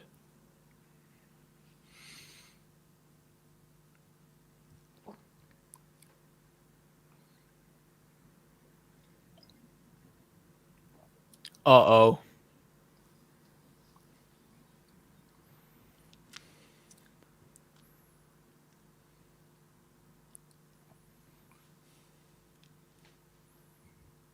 Queenie's got a question there. We'll answer it when we get a moment. Mm.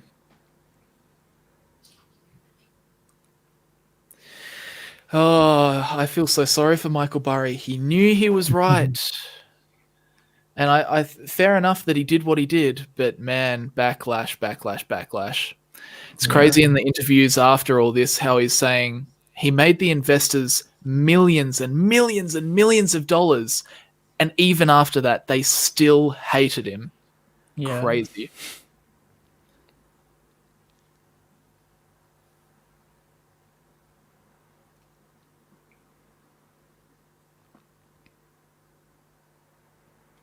Dance until the music stops. Mm. That was Dick Fool's quote. He was CEO of one of the banks. Right. He said, like, well, while the music's going, you got to get up and dance, and the music's still going, so I'm dancing, basically. Yeah. And the music's about to stop. Yeah. Oh, here we go. This is when they see it. Oh.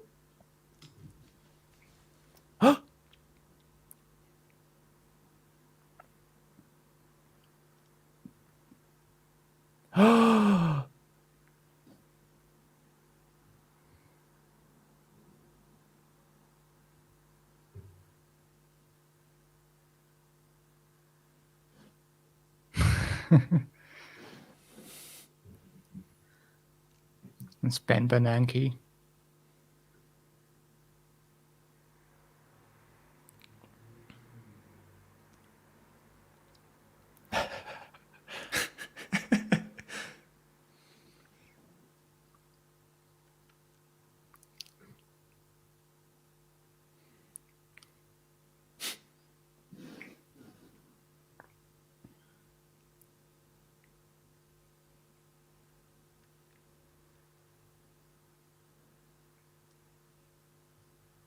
Oh.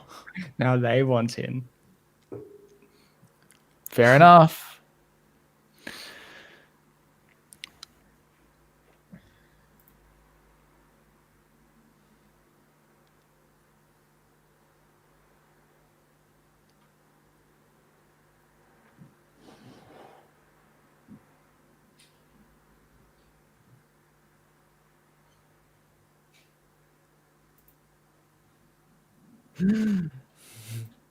Yeah, sure.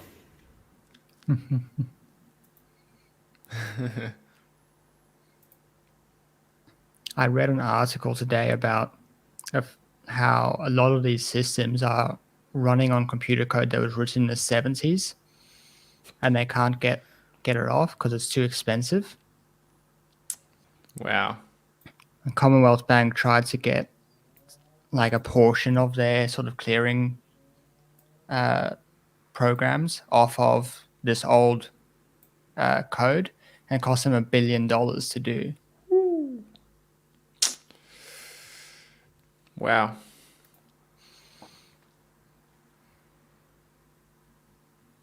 Uh-oh.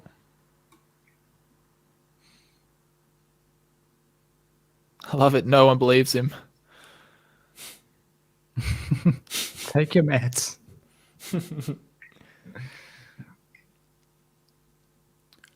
They haven't moved.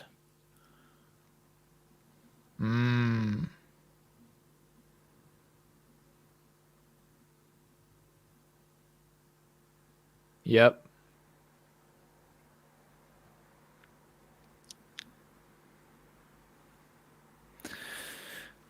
So right now, so many banks are caught on the wrong side of this equation that before they draw attention to it, they want to get on the other side of the equation. Yeah.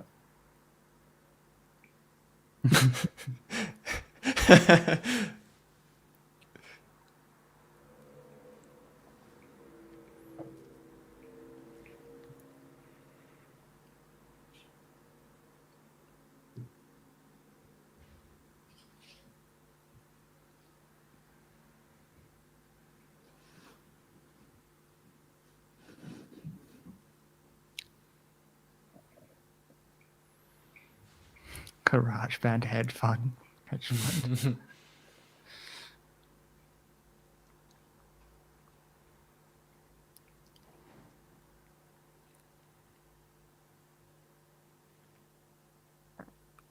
See, that's the thing. Is so many of these people Wow. that, like, what could they do? Yeah. Like, if you've got kids, you can't risk your job, especially Yeah. when you know what's about to happen. Yeah.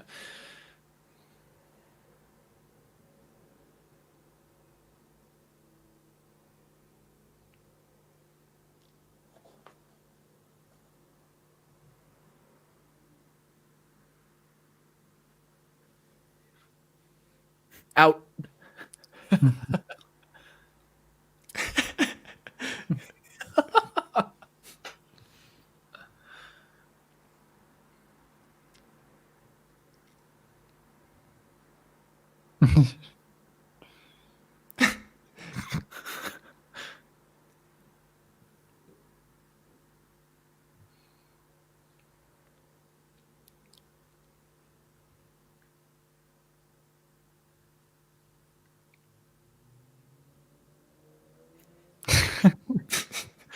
What a quote.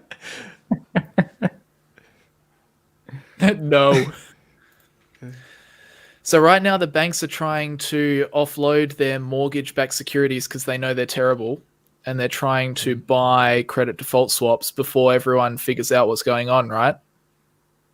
Yep. Yeah. Trying to get on the right side of the equation before they get the ratings changed. Basically, everyone's panicking, everyone's selling.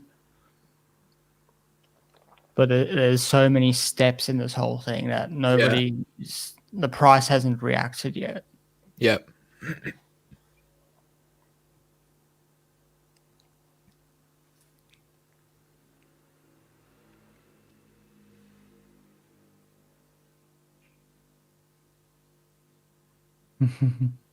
There it is.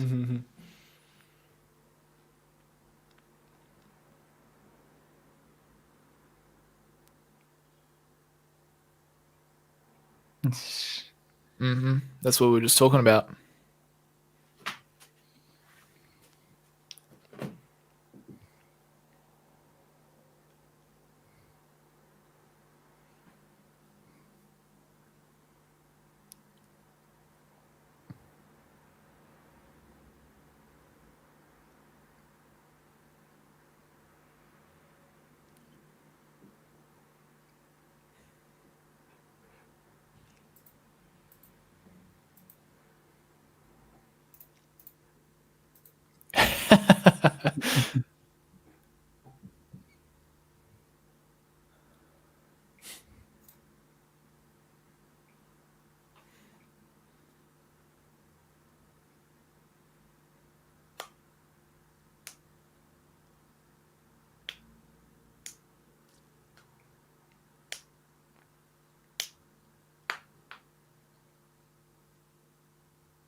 Uh-oh. So basically, what he's saying is he was shorting the Bs, but he didn't think the As were going to go bad, so he sold those. That's what Charlie did differently. Yeah. He did bet against the A's. Yeah. So he was long, well, Morgan Stanley were long on the A's, short on the Bs. And if the A's go against you, it's a lot worse than the Bs. Well, it's a lot worse than what you gain from the Bs going for you. Yep. Right.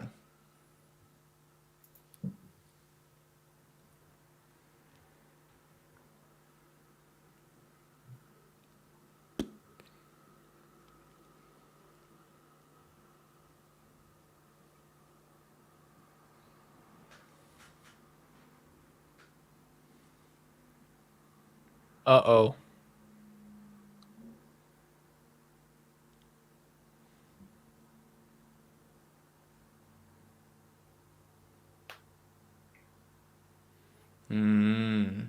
So they lose if Morgan loses. Yep. So they're winning, but their parent is losing. Yeah. Yeah. And if Morgan Stanley goes bankrupt, everything will get tied up for years and years and years. There'll be nothing left for them. Yep. Yeah.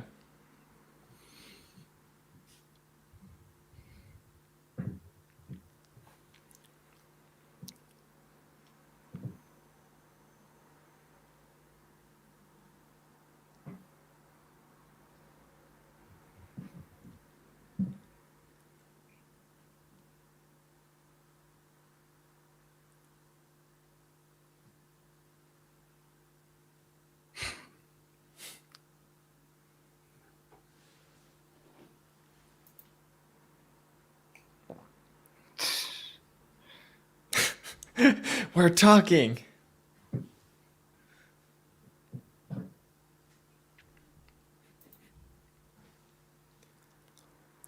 This is such a vibe. I'm sure it is.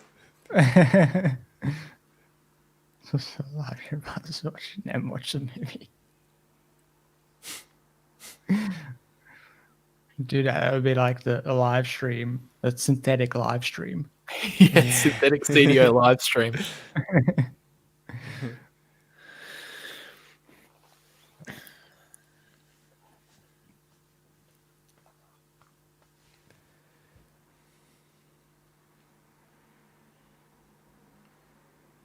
Come on, ladies. This is me at the gym.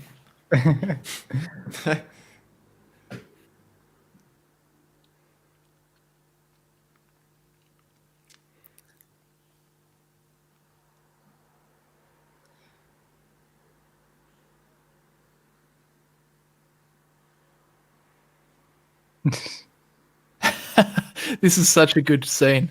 But one thing I wanted to point to is that this movie does such a good job of showing, just weaving in how clueless the rest of the world is, while these guys are so switched on.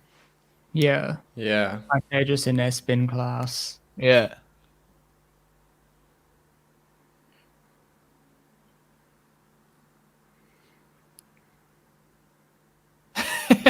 No pressure.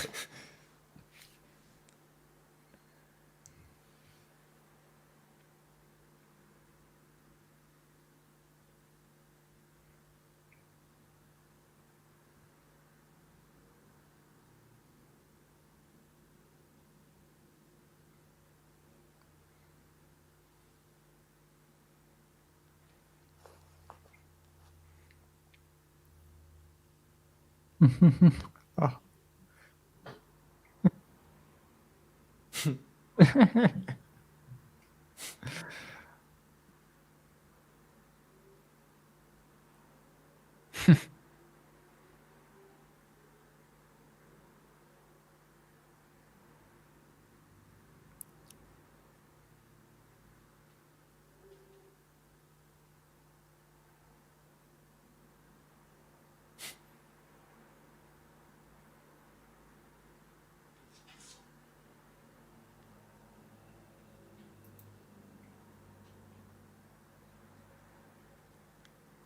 $12.3.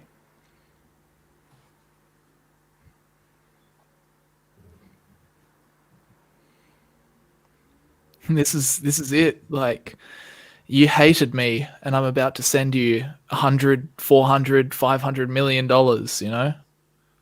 You're welcome. Yeah, you're welcome. Damn right. It's like What a jab. couple of weeks ago when Valtteri won that race, Bottas, he's like, to whom it may concern. Yeah.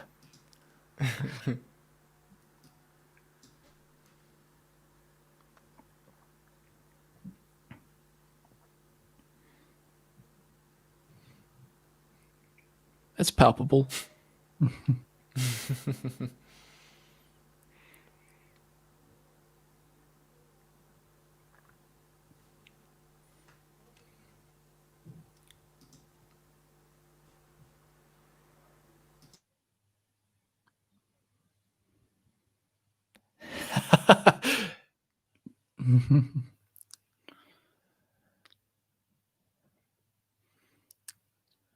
Lucy, come watch this. This is important, Lucy. Come learn.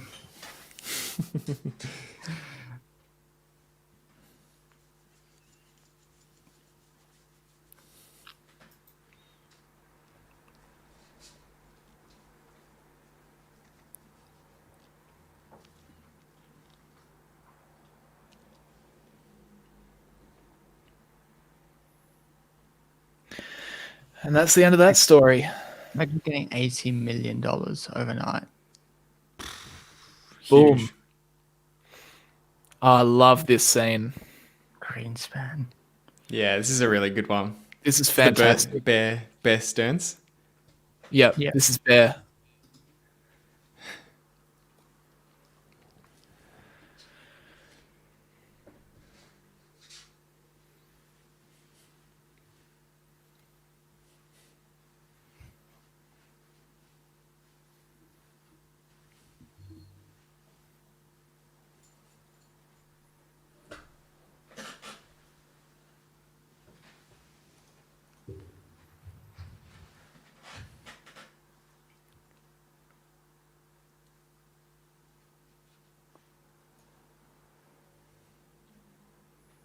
Did this actually? I think this actually happened Yeah. in the speech and the stock price tanking, and Yeah. just incredible. Just one of those moments in life where it all happens. Perfect timing.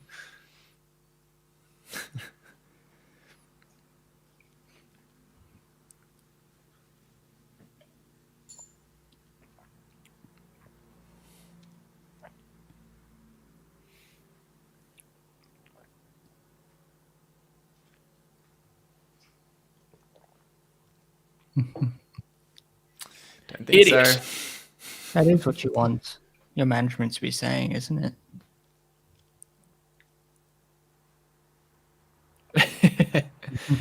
Mic drop.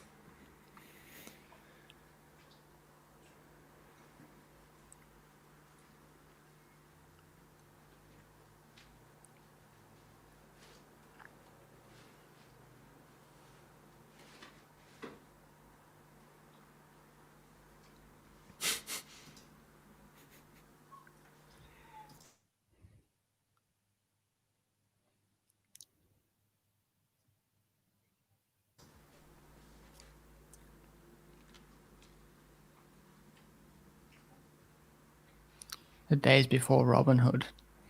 Yeah.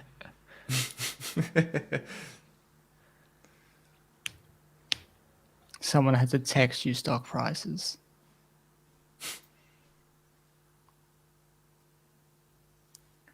In the Great Depression, they used like a Morse code, basically, little ticker. Really? That's where you get like the ticker, Wow.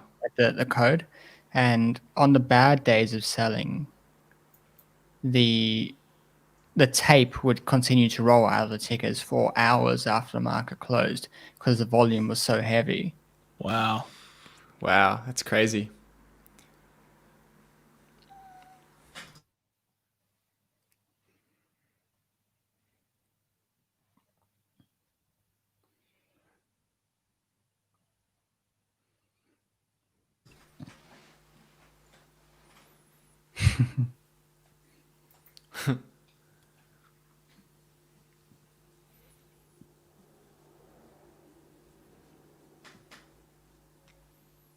Mm.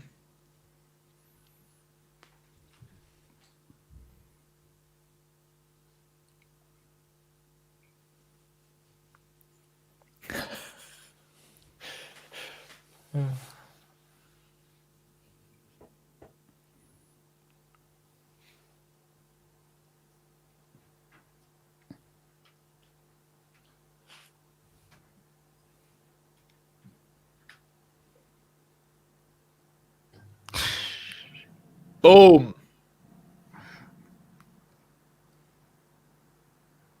Go for it, Mark. Boom. Everyone leaves. And here we go. The climax. If you can call it that. Everyone's like, nah, I'm out. I'm out. Yeah, I'm out of here. I'm Everyone's not listening to Greenspan.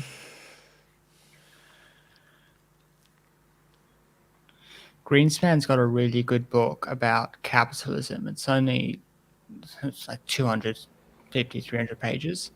Right. It's like, it's well worth reading. Mm.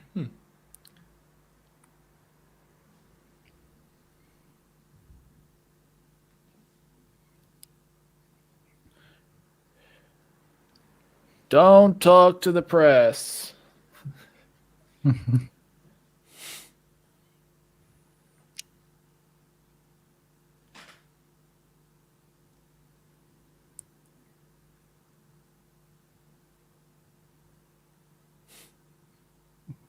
Lehman Brothers had been Lehman around Brothers. since the 1800s. Long, Yeah, long 100, time. 150 years old. Yeah. Started trading cotton, I think, in the early days. Wow.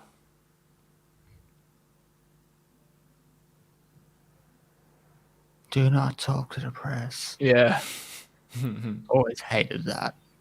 Companies want to tell you who to talk to and who not to. Yeah.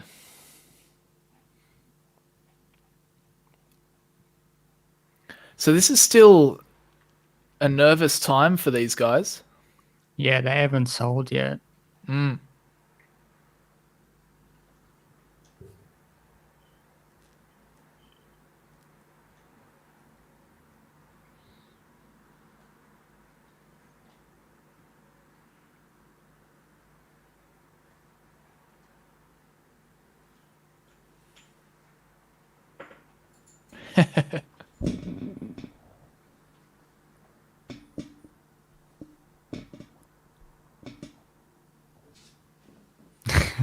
Classic.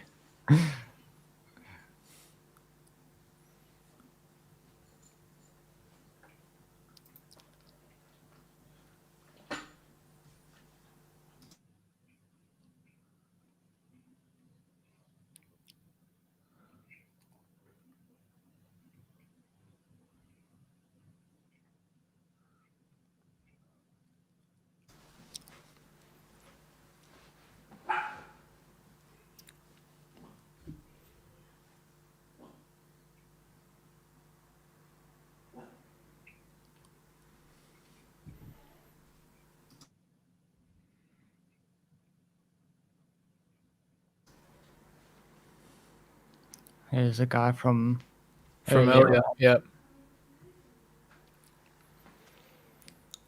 lost his house. Mm. That's right.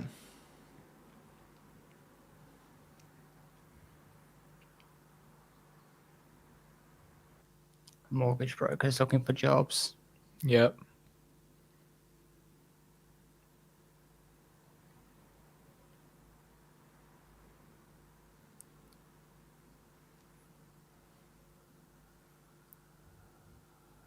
But he has reopened it. Is it still Scion? Scion Asset is. Management or Scion Capital.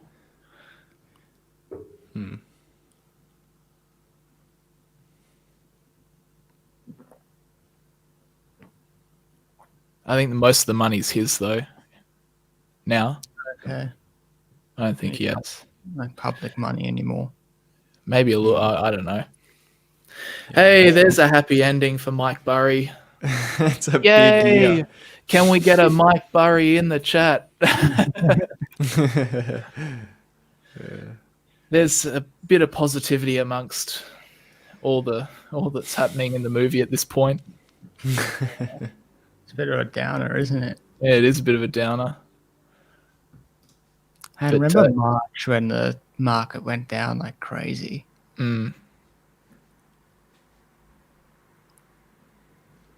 It's Bloomberg.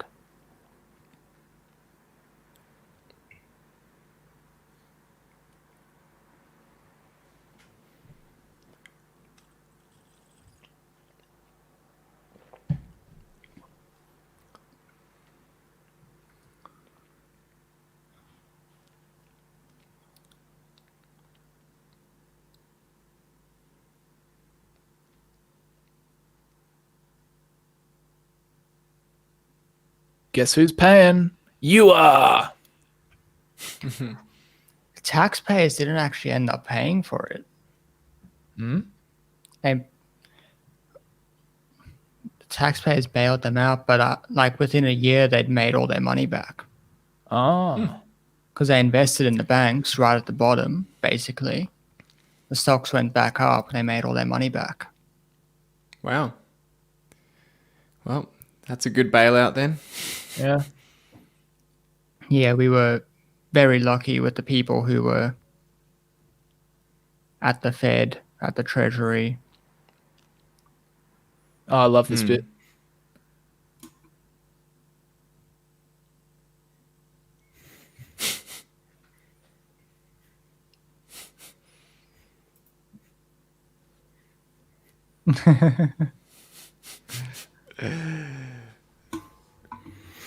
Oh, wait.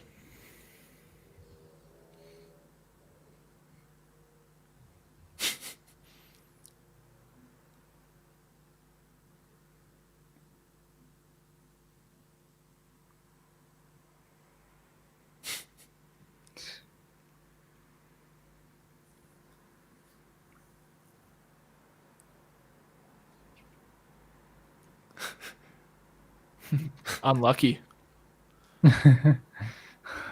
Unlucky cobber. We need to point to someone.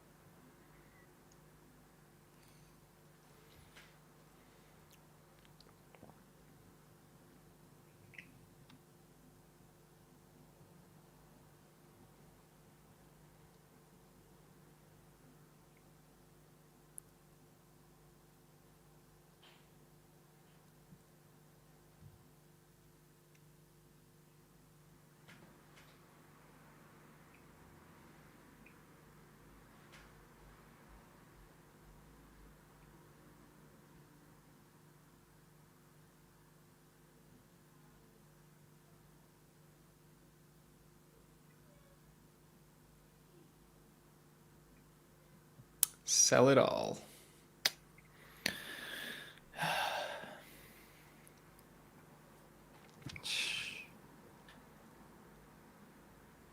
It's unbelievable. $5 trillion. It's a lot of money. There's a lot of people that got affected. Yeah. True, this wasn't just contained in the USA. Yeah. Yeah.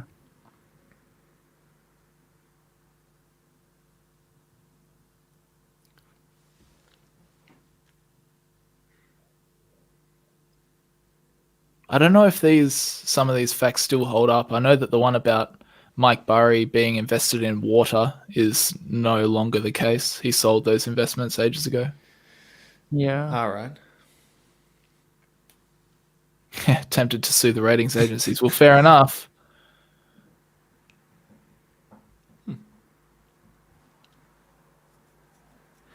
Go Ben. They have plenty Is of Ben seeds. Rickett his real name? Not sure. I can't remember. Not sure. I remember.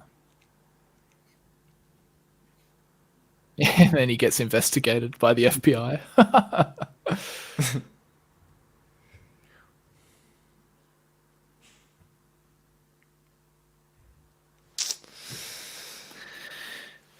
There you go. Not so much anymore. Not water, but he does buy Facebook stock, among other things, in the most recent quarter. Josh in the chat says, which minute of the film are you at? Unfortunately. The last one, unfortunately. The last minute, yes. Sorry. But this will... There you go. That's it, team. Wowee. What a movie, hey? What a movie. One of the classics. How did you guys find that? There you go. I can stop this timer now. Yeah, if anyone has any suggestions. Let us know in the chat. There's still 43. We had about 50 people that decided to actually watch it through with us live. So well done, guys. Well done on making it through to the end. We appreciate it. What did you think of the movie? I'm interested to hear, did it make, maybe if you watched it the second time round, did it make a little bit more sense now that you've, maybe with our little spiel at the start and with the little notes as we went along? Be interested to hear. One thing we could do is we could watch the 60 minutes. It's a brief clip, the 60 minutes interview with Mike Burry. Yeah. Because that's quite interesting. I think it's 60 minutes. It is 60 minutes, yeah. Yeah. It's a quick clip. By the way, Ben Rickett, his real name is Ben Hockett. Ben Hockett, that's right. Yeah. And Mark Baum is Steve Eisman. Michael Burry is Michael Burry. What's the Venet? Someone Venet? Ryan Gosling's character's name is Greg Lipman. Yeah. In real life, if you want to look these people up. Had fun, guys, but got to go to sleep. It is midnight New Zealand. So thanks very much for joining us, Stefan. Thanks for joining us. Hope you had a good time. Love this format. Well done, fellas. Thanks very much for tuning in, guys. And hit us with questions if you want. A very, very interesting movie and very well put together. The more times you watch it, the better you understand. Yeah, absolutely.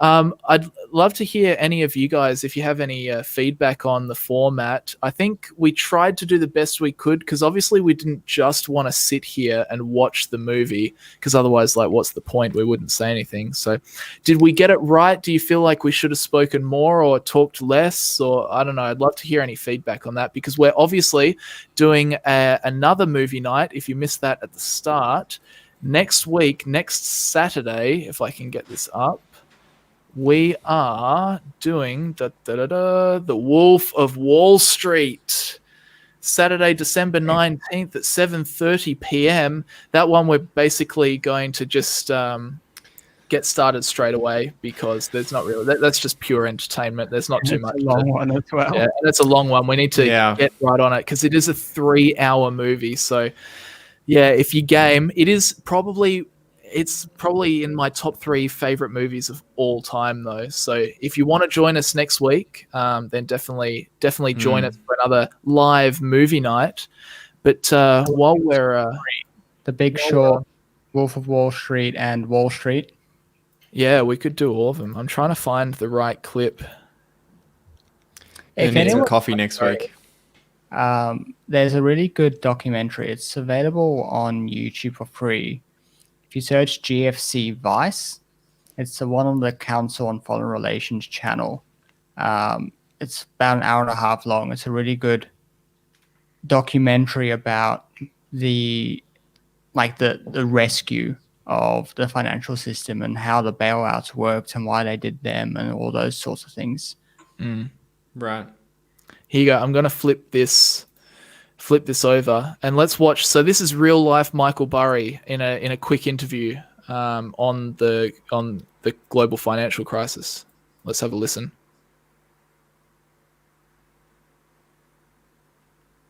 I can't hear anything. I can't hear it. Oh, you can't hear? No. Damn. Bummer. Okay, maybe it can't broadcast that. Never mind. Go type into YouTube and go type into YouTube the extra the $8.4 billion bet and watch that video. That's annoying that I can't, but I guess it makes sense. But there you go. Maybe. Oh, I know what I could do. See if this works. Ready? I'll have to unplug, swing this around.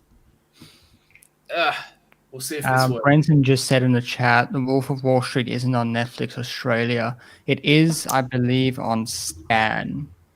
Yes, it's on Stan, pretty sure. So if you want to join next week, you don't have Stan, you can get the 30-day free trial and watch with us.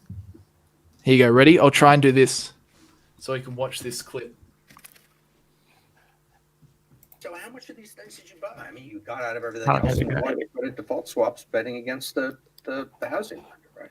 Right. We bought basically short $8.4 billion of credit default swaps related to mortgages or financial companies. You must have been pretty confident that this thing was going to blow Well, up. we had a giant bet for us, and I was extremely confident in the outcome.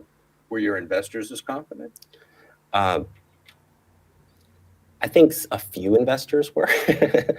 Some of them thought you were crazy. Some of them probably thought you'd lost your mind.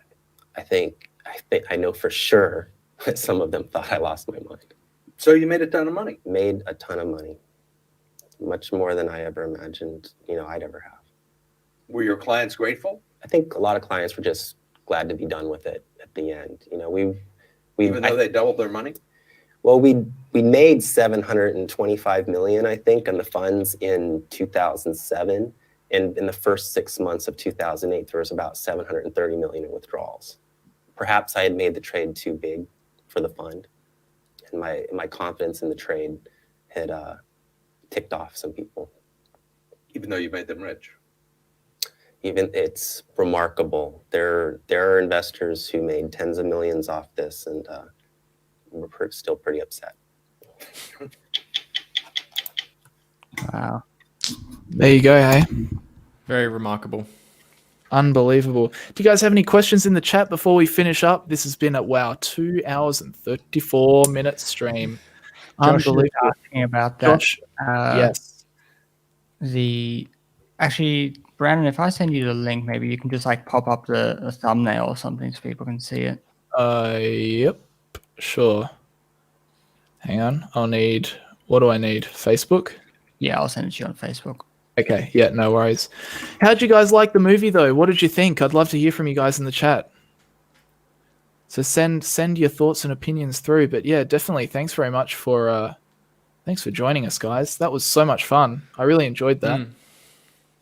You sent it? Won't be the last time I watch that movie. Yeah, send it. Sorry, talk amongst yourselves because I can't quite. It's not coming up. Just sent it to you. Oh yeah, I see. How about I copy the link and then I'll put it in the chat? Did that work? Oh no, that's going to take people to maybe Facebook. That's not right. Does that even work? Oh gosh, that's two different. Nah, forget it.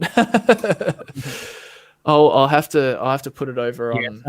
It's called Panic: The Untold Story of the 2008 Financial Crisis. But if you search GFC Vice, it should be the first result. Okay. It's on the YouTube channel, this Council on Foreign Relations. This one here. That's it. Yeah, the top one. Cool. Alrighty, still 33 people with us. Thanks very much. I think we might wrap it up. I don't think we're getting any questions coming through. But yeah, definitely join us next week, guys, for Wolf of Wall Street. That's going to be a long one, but should be a good one. And thanks very much, Jason. Thanks very much, Jason and Hamish, for joining me tonight and watching the movie. That was pretty good. Yeah, that was great. Yeah. Thanks for having us. Great stint. It's a great movie, such a good movie. And yeah, definitely let us know what you guys thought. Leave your comments down. If you're watching this after the fact on YouTube, let us know down in the comments what you thought. Any feedback or anything over the next week's appreciated, so we can make the experience better for you guys for when we watch Wolf of Wall Street. Make sure you've got your own access to the movie, just like what we were doing again tonight, because obviously we can't show the movie as we watch it. But I think that will just about do us, guys. Thank you so much for watching and joining us. That's a bit of an experiment. First, whoop, I'm gone. I'm back. Here I am. First ever movie night, and I think it was a success. So thanks, guys, and we'll talk to you very soon. Bye-bye.